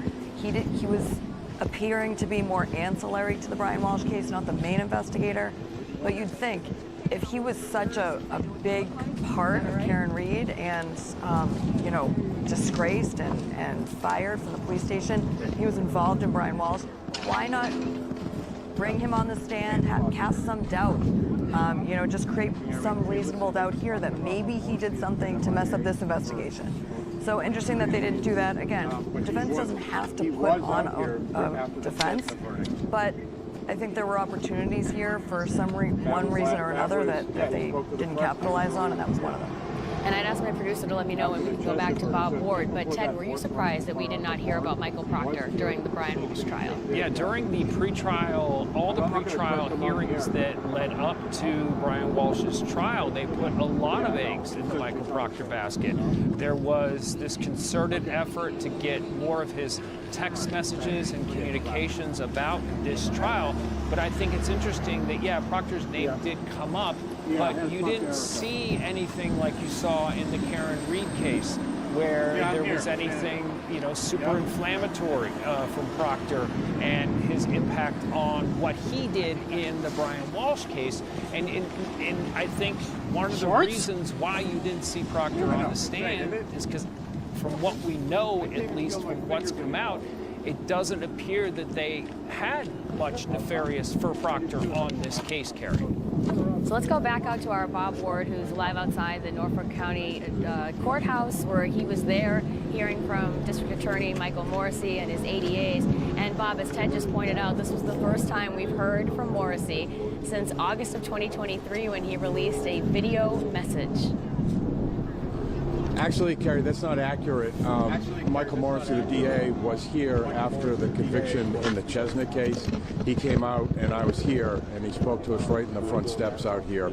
So we have heard from Michael Morrissey since that infamous video message that was put out on the air in the Karen Reed case. But what a day, right? Brian Walshe, convicted first-degree murder here for the death of his missing wife, Anna Walshe. You think of all the obstacles. It was, you know, on the surface, I think a lot of people, I know a lot of people have been asking me on Facebook and in person, why are we even having a trial? He's obviously guilty, but when you look at what this jury actually had to do, they had to decide this case. If they found him guilty, what degree of guilt, and, you know, the possibility that since we don't know how Anna Walshe died, there was the possibility that a jury might not unanimously be able to say that there was a murder. The defense was saying there was no murder here at all. So there was a mountain to climb here, and it appears that this was a mountain of circumstantial evidence that this jury climbed to find Brian Walshe guilty of first-degree murder. And yet they talked about they needed a lot of teamwork on this. They needed to gather a lot of evidence. They said there was one police officer or sergeant in particular that would not rest on this. And they were expecting, the Cohasset officer or sergeant, I'm sorry if I'm giving him the wrong title there. But they were not, this wasn't a slam dunk, I guess is what I'm trying to say. No, it wasn't a slam dunk. I don't think any murder trial is ever a slam dunk because there was no body. Anna Walshe was never recovered, but her presence was felt in this trial from opening statements to closing arguments to this verdict today. Anna Walshe, her spirit was over this trial. We saw her COVID-19 card. We saw her boots. We saw her jacket. We saw her picture lying on a rug. The same rug that prosecutors said that they found in that dumpster up in Swampscott. But they never found Anna Walshe herself. And the reason they didn't find Anna Walshe is because Brian Walshe has now been convicted and pleaded guilty to cutting her up into pieces and getting rid of her. And it's interesting that, you know, this jury has decided that what they witnessed in those videos was Brian Walshe destroying the evidence and covering up the crime. That's what they saw. And they didn't need to have a murder weapon. They didn't need the medical examiner to say cause and manner of death because that was undetermined. You know, so they went into this jury room on Friday and again today without the benefit of a medical examiner saying that she was actually murdered. So this was by no means a slam dunk, but they still got this conviction in less than 6 hours. And as you're talking, Bob, we're looking at video of Brian Walshe purchasing cleaning supplies, also the trips to the dumpster, throwing bags into dumpsters. They said that they were, this is the prosecutors, prepared for him to take the stand, that they had a lot of questions to ask of him. We've been talking about the fact in here that, surprisingly to many, he did not testify. Yeah, I was surprised that he didn't testify because in opening statements we heard from the defense that Anna died naturally, that Brian freaked out after finding his wife dead in bed, that he actually nudged her and her body rolled over off of the bed. That's what was said in openings, and the only person that could back that up was Brian Walshe himself. But you know, there was a big problem if he took the stand, and that was that throughout the entire investigation from January 1st till his arrest on January 8th of 2023, he lied to police. And not only did he lie, he also enlisted the help of his 6-year-old son, who had to lie to police. So you know, the obvious question would be, Mr. Walsh, you were lying then, are you lying now? And the case that he was convicted on was an art fraud case, more lying. You know, when you look back on it, I don't know how he could have taken that stand, but, you know, we found out that everybody was expecting him to. So that was another big surprise in this case for me. And, you know, we're mentioning, of course, Anna and her 3 children. It was asked during that news conference, Bob, you know, what's the fate of them? Where did they end up and with whom? And obviously he sort of deferred that being to another agency. DA, we're online. Would you like to answer a couple questions? No. All right. Okay. All right. All right. Okay, Bob, once again trying to speak Right, with Michael Morrissey unsuccessfully there, Bob. Yeah, I'm not having a lot of luck pulling people aside. I'm sorry about that. But it is really cold out here, and I think there's a lot of relief here that this trial is now over. Let me see who is someone speaking. Greg Connor, the prosecutor on the case, he is talking to some reporters right now. If he walks my way, and I don't know. If you want to walk over there, Bob, we can. Greg, you know what? Again, it should all go through. Greg, we're on live. Can I ask you a question? You know what? Actually, it should all go through David Linton. I apologize. All right. Just want to make sure that we. How does it feel to finally have this case? Again, I'm not trying to be difficult, but I think it all should be going through David. So I appreciate it, guys. I'm going to have that. Oh, this is the story of my life today. Trying to get a comment from somebody. But what Greg Connor was telling us was that we should go through the public affairs officer for Michael Morrissey's office. So anyway, where were we, Carrie? Live television is a wonderful thing, right? No, it isn't, Bob. We appreciate your efforts. Okay. We know what it's like out there in the cold, just trying to get whatever you can, whatever reaction there. They're taking a bit of a victory lap, though, that office, no doubt. Yeah, no doubt. I mean, it has been a tough couple of years for the DA's office with these big cases. The Chesna case had to go twice before there was a conviction. You've been talking about Karen Reed and all the issues that brought up. For the DA's office, there was a lot on the table, and there's going to be a re-election campaign starting too. So there was a lot at stake for the DA's office, and it made me wonder going into this if there would be some kind of plea deal in the works, you know, for second-degree murder, which would have given Brian Walshe the opportunity to pursue parole sometime down the road, 20, 25 years from now. But you know, there was no plea deal. They went for it, and today they got first-degree murder. And Bob, I think what we were talking about before you tried to gather some folks there was just the fate of the 3 young children involved in this. Their mother murdered, their father convicted of that murder. I think initially we had thought maybe they went to a family member, maybe Brian Walsh's mother, but the DA would not say where they are at this point. Yeah, that was my understanding a while back, that at least after Brian Walshe was arrested, the children went with Mrs. Walsh. But where they are right now, I do not know. Yeah, we wish them well and can only imagine their road ahead, and we hope it's a positive and loved future no matter what. Let's bring back in our legal expert, Elise Hirshon, just talking about what we've been unpacking. We're approaching 12:30 for anyone just tuning in. A jury has convicted Brian Walshe of first-degree murder. A 2-week trial, the jury deliberated for just under 6 hours and found him guilty of murder in the first degree, the most serious charge. Any surprises, any headlines out of that beyond this conviction? Elise? I think something else to consider too, if Brian Walshe were to have been convicted by second degree, which I think we've all been talking about how this was really an all or nothing case based on what the defense came out with. There would have been a 20-year enhancement with regards to the misleading the police charge that he pled to before the case started, at the very beginning of the case. So again, it brings the question, why would he plead guilty to a charge that had such a huge enhancement, and he was not sentenced to that before the trial? It didn't prevent any evidence from coming in with regards to the dismemberment and the misleading the police. All of that came in. That was the entire case for the prosecution. So it begs the question, what advantage was there for him to plead guilty to 2 charges at the beginning? Even if it came with a second degree, that's only the possibility of parole given the facts of this case. Very unlikely he would have paroled, but then it would have been another 20 years after a life sentence just for that charge, and then additionally on and after most likely for that. So I mean, do you think it's possible that the defense thought if we plead guilty here, maybe they'll give us a plea deal?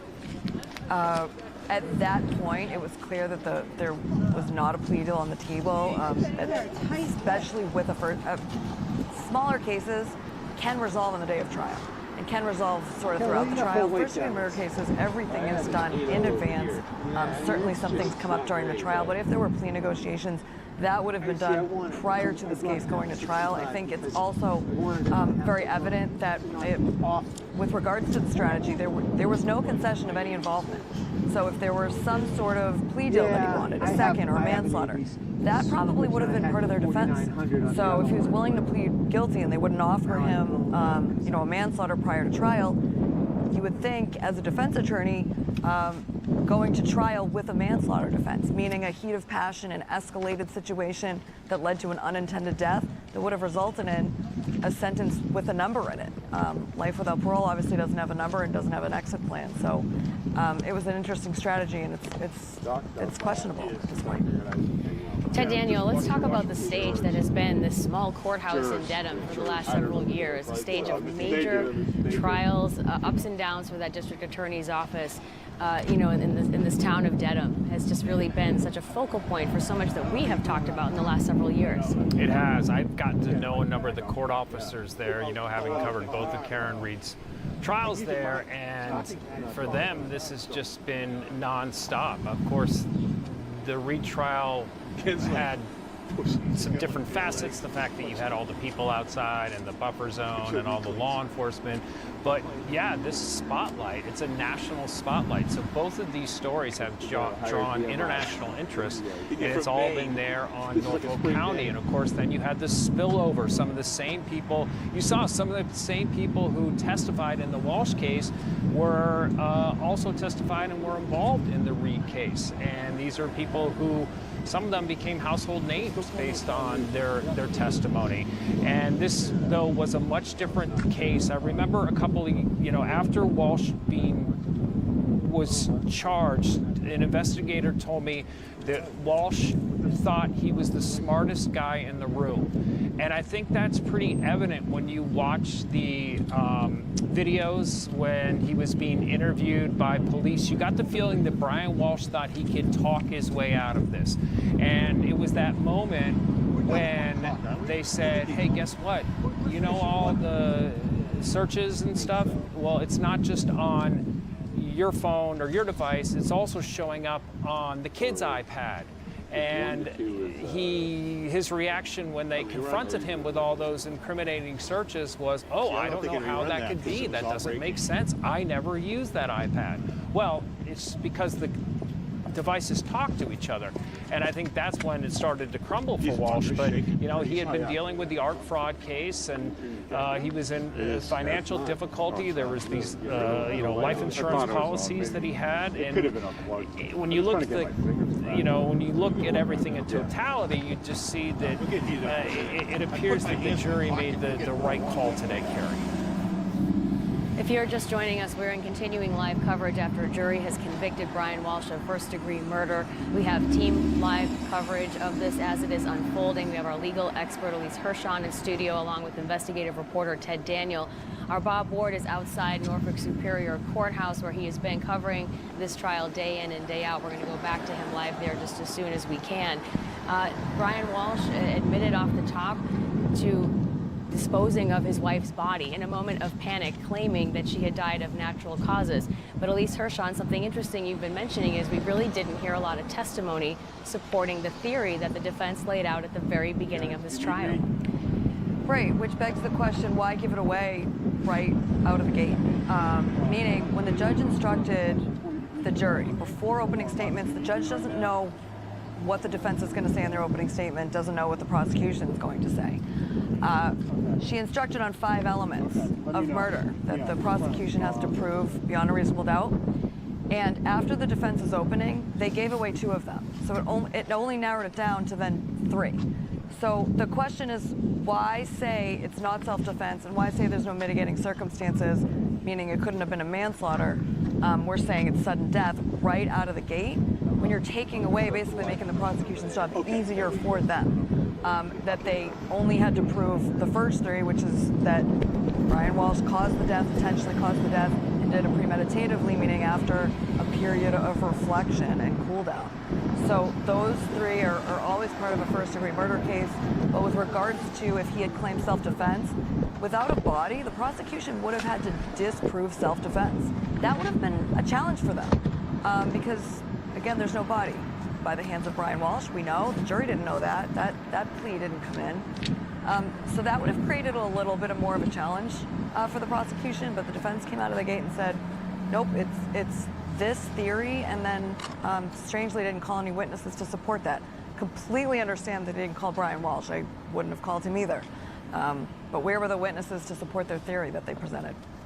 And again, we're watching this video that was presented during trial of him, disposing apparently of body parts. This is such a gruesome and heinous thing to do somebody. If we can go back live to Bob Ward, because I keep wanting to touch back on the victim, on Anna Walshe, and thinking of her children. Bob, was there anyone in the courtroom today, in support of this victim? I know there was throughout the trial, but just trying to get a sense of how they're feeling, hearing this finally being over. I was hoping to find that too, Kerry. I didn't see anyone in the courtroom representing Anna Walsh's family or friends, and it could have been that nobody knew when this verdict was going to come down. But sentencing is set for Wednesday morning, and I would expect that there will be some representation for Anna at that time. There'll be victim impact statements given, and the judge wants to make sure there's enough time for people to write those victim impact statements and for Anna to be represented at sentencing. And it's a fair point. She was not only a mom, she was a daughter. She was a sister. She had people who knew and loved her very much. She was beloved and very, very close with her family, even though there was some geographic distance between her and some of those family members. So it will be interesting, Bob, if we get written statements or if someone is actually there in person to read something. Yeah, Anna's mother did give an interview back when this happened about 3 years ago now. She did give an interview about her daughter and about the last time she saw her, which would have been, I believe, Thanksgiving 2022. When Anna, or after Thanksgiving, I should say, Anna took a flight to Dublin with Will Fastow, who was identified as, I guess, a boyfriend or partner, intimate partner. And then Anna left Dublin and flew to Serbia to be with her mother, who was not feeling well. And then she flew back here to the United States, and that would have been the last time that Mom ever saw her daughter. So she did give an interview, I think a written interview, or I don't know if it was written or not. It was in the newspapers, and it might have been with the BBC, and she spoke about her daughter at that time. So this will be the first time, I believe, that we will hear her voice if she does give a victim impact statement on Wednesday. Bob, that is such a good point, that this case was of international interest. Serbia in particular, I remember in the early days hearing from Serbian reporters, in that country, they were very consumed with trying to figure out what happened to this woman in the United States and the involvement of her husband, what's the fate of her children. It was devastating to that small country. It really was. I remember giving an interview myself with a Serbian reporter who we did something over Zoom about the case. So there was a lot of interest internationally in this case because, how does a young woman like this just simply vanish from the face of the earth? And back then, I think it was before Brian Walshe was arrested. It was in that first week when we didn't have any answers, and it's just so hard to wrap your head around, how this could even happen, and but it has, and there's just so much interest in this case, just here in Boston, obviously, nationally and internationally as well. It's one thing, this is something he did to Anna, but also that he did to his children, and that's something that as a parent I just cannot wrap my head around.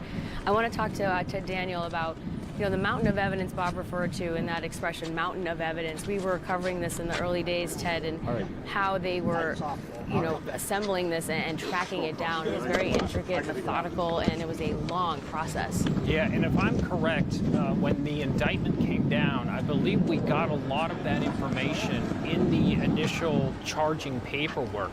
That's when, off the bat, once they made the connection and law enforcement decided, hey, she did not just go missing, he killed her. I remember there being, quite a bit of information, including about the the Google searches that he did, and I was surprised sort of by the defense strategy in this. You know, by admitting that, hey, he killed Anna, but this was based on her dying of natural causes. I really thought that was such a stretch, but you know, what else? What other routes did they go? There was an effort made to possibly find him not legally or not mentally competent to stand trial. That did not work. They did a full evaluation of him at Bridgewater State, and then in fact delayed the trial by a little bit because they were doing that. And they also looked at moving the trial out of Norfolk County. There was they hired a media expert to look at all the newspaper articles. This is the defense, and in their argument to try to move it somewhere else. That eventually did not happen, and it was back in that Norfolk County courthouse where we just heard that verdict a short time ago. So Walshe returns then on Wednesday, my understanding, for his sentencing. And maybe Alicia can help me with this, but will he go back to Norfolk County House of Correction tonight? And then after the sentencing, that's when DOC picks up, and then they decide what facility he's going to be at. And I'm assuming if you're life without parole, you're already going to be at a higher security level than people who are not with life without parole. Yeah, Elise, can you kind of fill us in on that process and his detention? Yes, and that's correct, Ted. So he, after sentencing, will go to a state prison facility. The max security that we have here is out in Shirley. It's Sousa Baranowski. But they do go to a sorting facility first, but that's typically where, as we would say, the lifers go. It's with regards to victim impact statements, if there's not a minimum mandatory sentence, which there is here, they can sway a judge to increase the sentence based on the emotional factor. And Carrie, like you said, that this was really involving the children and really affected their lives forever. They've now effectively lost both parents now, horrifically. So that's something that the judge can take into consideration when sentencing. However, this is life without parole, so if there are victim impact statements or not, it's not going to change his fate. And there will not ever be an opportunity for parole for him for the rest of his life. We want to go back to just a short time ago when we heard from District Attorney Michael Morrissey outside of the courthouse. We're going to bring some of that sound back to you now. They put on a very, very great case in a difficult setting. Now, we've seen other cases where we've not had a body, but this is the first one I can remember we've had a first-degree conviction, and I just want to thank them profusely. I know that a number of them passed up vacations, work holidays, and they know what's expected of them. We took the job to speak for victims, and they did one heck of a job speaking for Anna's family. And I just wanted to also to say we did hear from Anna's sister, and her comment was, justice has been served, and we agree wholeheartedly with her comments as well. But they never lost sight of that, and I'd like to just personally thank Greg Connor, Tracy Cusack, Ian Yaz, and we have the Cohasset Police, Harrison, and the State Police, and the head of my victim services, Kristen Collins. Also Laura McLaughlin, who's not here. She did a lot of the early work in the case, and so we had a great team, and I just wanted to profusely thank them. It's been a great day for us in the office. I'd ask Greg if he wants to say a word or two. Greg Connor. Thank you, Michael. It was a great honor to work with Tracy and Ann on this trial, two of the finest lawyers I've ever got to know, and also to go against Kelly and Larry, who are extremely, extremely good lawyers. But I want to say thank you to our law enforcement partners, but in particular, one person who worked on this case day after day from the beginning was Sergeant Harrison Schmidt. When Cohasset lost one of their own, they stopped everything and tried to find this woman, and one person never gave up on that case, and it would be Sergeant Harrison Schmidt. Thank you very much, Michael. Harrison is here today, so thank you, Harrison. So I just want to end and close by, let's not lose sight of the fact that Anna's 3 young children will be without a mother, and especially at this time, difficult time of year, and hopefully going in the future, that we all wish them a bright future going ahead. But let's remember in a special way the loss they suffered, and thank you all for coming. I'm not answering any questions to that. That's for another. We just heard from the sister. That was the only, and so I passed it on. We heard that they called, and I passed it on to you. Will they be making impact statements? The judge, they're working with the trial team to schedule impact statements. I can't tell you in what form they're going to come in, but the opportunity has been extended, and I expect we will hear something, and they're working on that now. What do you think actually for sentencing? Excuse me? For sentencing? Well, there's a mandatory sentence of life, so, but there are other issues. They also developed other charges, as many of you have now heard, that there was a plea earlier to other charges, so that's being worked on. So you'll hear from the lawyers at the time of sentencing. What do you think actually actually brought this to guilty? You have no body, circumstantial evidence. What do you think was the strongest part of the case that convinced the jury this was guilty? I don't think there's any one thing. I think it was the combined effort of working together with our law enforcement partners, the ME and other professionals. The work that was done on the forensics, I think, was important. But actually, without that and without people explaining it in the courtroom, we'd have nothing. And I think they all did an awesome job. And I'm just going to say one other thing, because someone mentioned, it's not about winning or losing. It's about getting the right answer. And this was the right answer. And so we don't look at cases as a wins or losses. We look at getting justice for someone. So let's not lose sight of that fact. Walsh pled guilty to 2 charges ahead of time, right when jury selection was about to start. Did that change the way you approached this case and your attorneys? Obviously, they had been looking at 3 different charges. Now it was 1 murder charge. You can hear right from the case was always going to be presented in the same way. The evidence was the evidence, and we wanted to make sure the jury had everything that they needed to make a determination. The change of plea was an interesting dynamic, but when it came down to it, we wanted to make sure the jury had all the facts. Greg, what do you think it was? The online searches? Do you think it was the surveillance video? What do you think? Or the emotional testimony? I can't tell you. That would be a question for the jurors. We tried to give them all the information we had. We had it from multiple different factors, whether it be surveillance video, the text messages, the internet searches. But what we had was a very thorough investigation that gave the lawyers in this case an excellent chance to try and give the jury what they needed. Were you surprised that you didn't testify? What did you want to ask them? I don't know if you don't have enough time for that. I think that's probably better not said. Were you surprised that he didn't? The judge was. I think it's always up to the defendant to make that decision. I think it's the hardest decision the defendant can make. And so I'm sure he put a lot of thought into it. We were prepared that if he did testify, we had a number of questions we wanted to have answered, but we understand it's his right not to. So the question? Yeah, over the past couple of years, a lot has been made of your office and the handling of different cases. Do you hope what happened here today restores some of that perceived lack of faith that the public has? I don't know. One loss of a high visibility case determines what happens in our office. We handle cases all the way from the bottom to the top. We treat them all the same. There's no such thing as a single important case. This was a critical case, and you saw on display some of the smartest people and some of the toughest workers and investigators who have always been with me. So I think that sometimes you don't like what a jury has to say, but that's our system of justice. You present a case to a jury, and you have to abide by, at least I do. I took a constitutional oath. So I would just say today, I clearly am much happier with the outcome today, and I'm very happy with the work that was done by the professionals who work both in law enforcement and the district attorney's office, and really, I couldn't be happier. So a lot has been made of you personally, obviously, over the last couple of years. We haven't really had a chance to hear from you.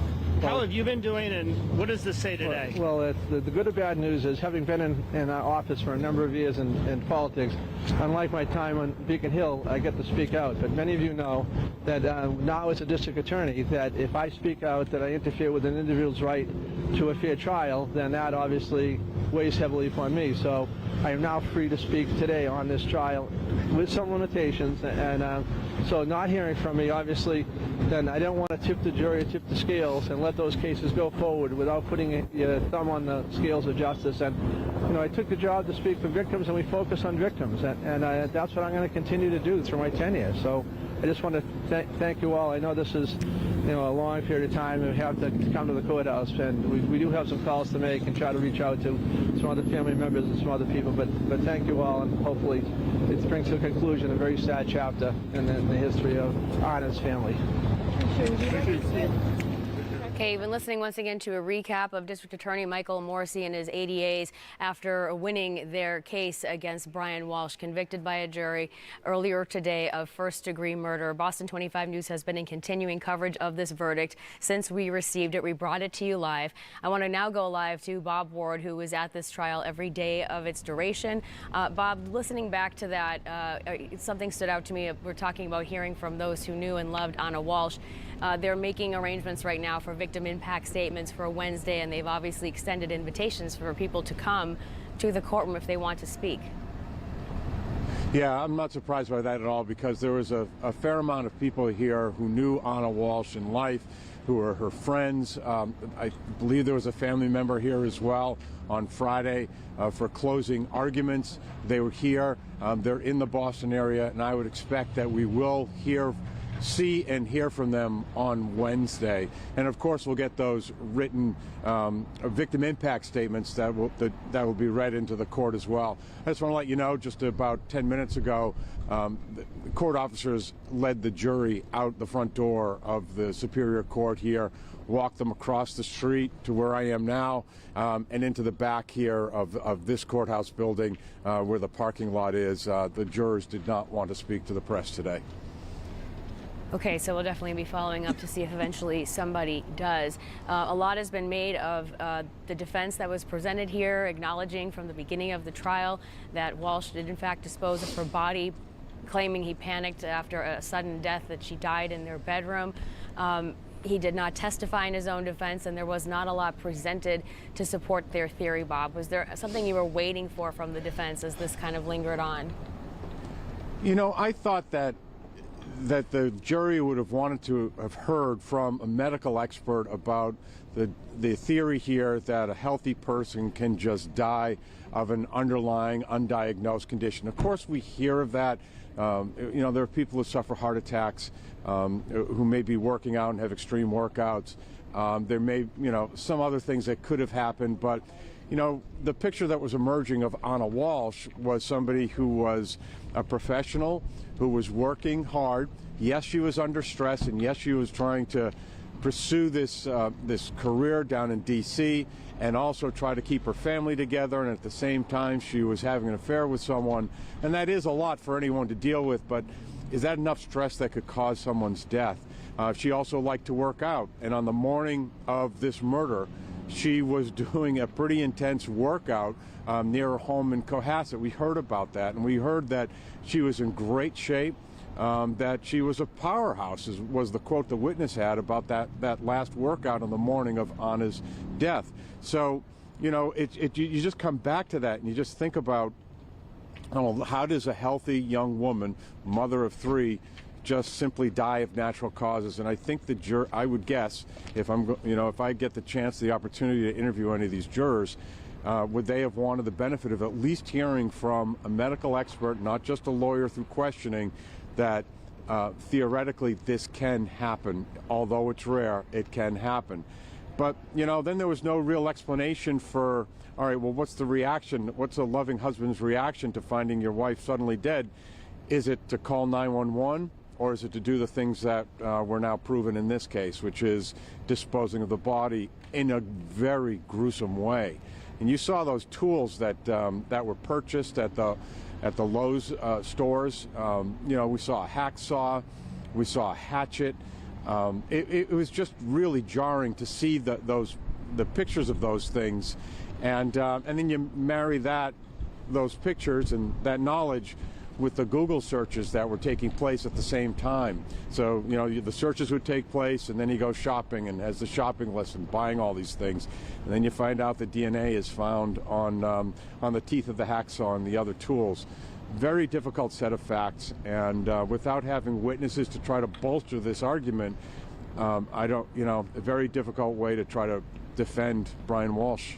We only have a few minutes left here, but I might bring Ted in real quick, because if you recall, Ted, we were talking to sources at the very beginning of this case who were telling us this was a couple that threw these lavish dinner parties. They had a lot of friends. the pictures of them together, this happy couple that traveled, and it's just so troubling. You know, we know this ending now, but you just never know what's going on in someone's universe. No, I mean, Anna Walshe almost looked glamorous in many of the photos that you see of her. She was someone who posted a lot of pictures online, and, you know, their children. It's a young family in, you know, the beautiful town of Cohasset. And when you start peeling back the layers on Walshe, you know, which we were able to do by immediately when we learned that he was, you know, involved in this, we looked at his federal case that he had ongoing, this art case, and I think, if I'm remembering correctly, he was selling paintings that he claimed to be by certain artists and they actually weren't. And, you know, it's so funny, in that case he asked for leniency, claiming that he had a bad relationship with his father, and his father was some of the reasons why he had some of the issues that he had. Obviously, that doesn't matter in this case now, because the sentence is the sentence, Carrie, life without parole. It certainly is. If we can bring in Elise Hirschon here once again, just talking about the 5 hours and 45 minutes that the jury spent coming to this decision. You know, murder, one conviction. They were polled, as you said, is very typical for the defense to make sure there was no holdouts there. And now we're looking at this very, very strict sentencing guidelines. It's non-negotiable, essentially. There's not a lot of minimum mandatory sentences. A lot of people would say that they're archaic and draconian because there's no room for negotiation or compromise if there are mitigating factors. But I think here, again, an all or nothing defense, it's a gamble. It's either going to be a first or it's going to be an acquittal. And I think with regards to, you know, in the jury not knowing that he already pled to the dismemberment, for them, if they had acquit him, to them, he would have walked out free. And even if they don't think that he murdered her, what he did to her after and what the defense said that he did to her after, and all of that evidence came in, that's just not something that they could let him walk out of that courtroom free for. And so for our viewers that stuck with us for this last hour here, a jury has convicted Brian Walshe of first-degree murder. They deliberated for less than 6 hours. They started on Friday. They resumed this morning, and they came back here about 90 minutes ago with that answer. We have been hearing from the district attorney, definitely celebrating a big win here for a very complicated case. We've had a lot of experts in our newscast. Boston 25 News coverage of this event continues now.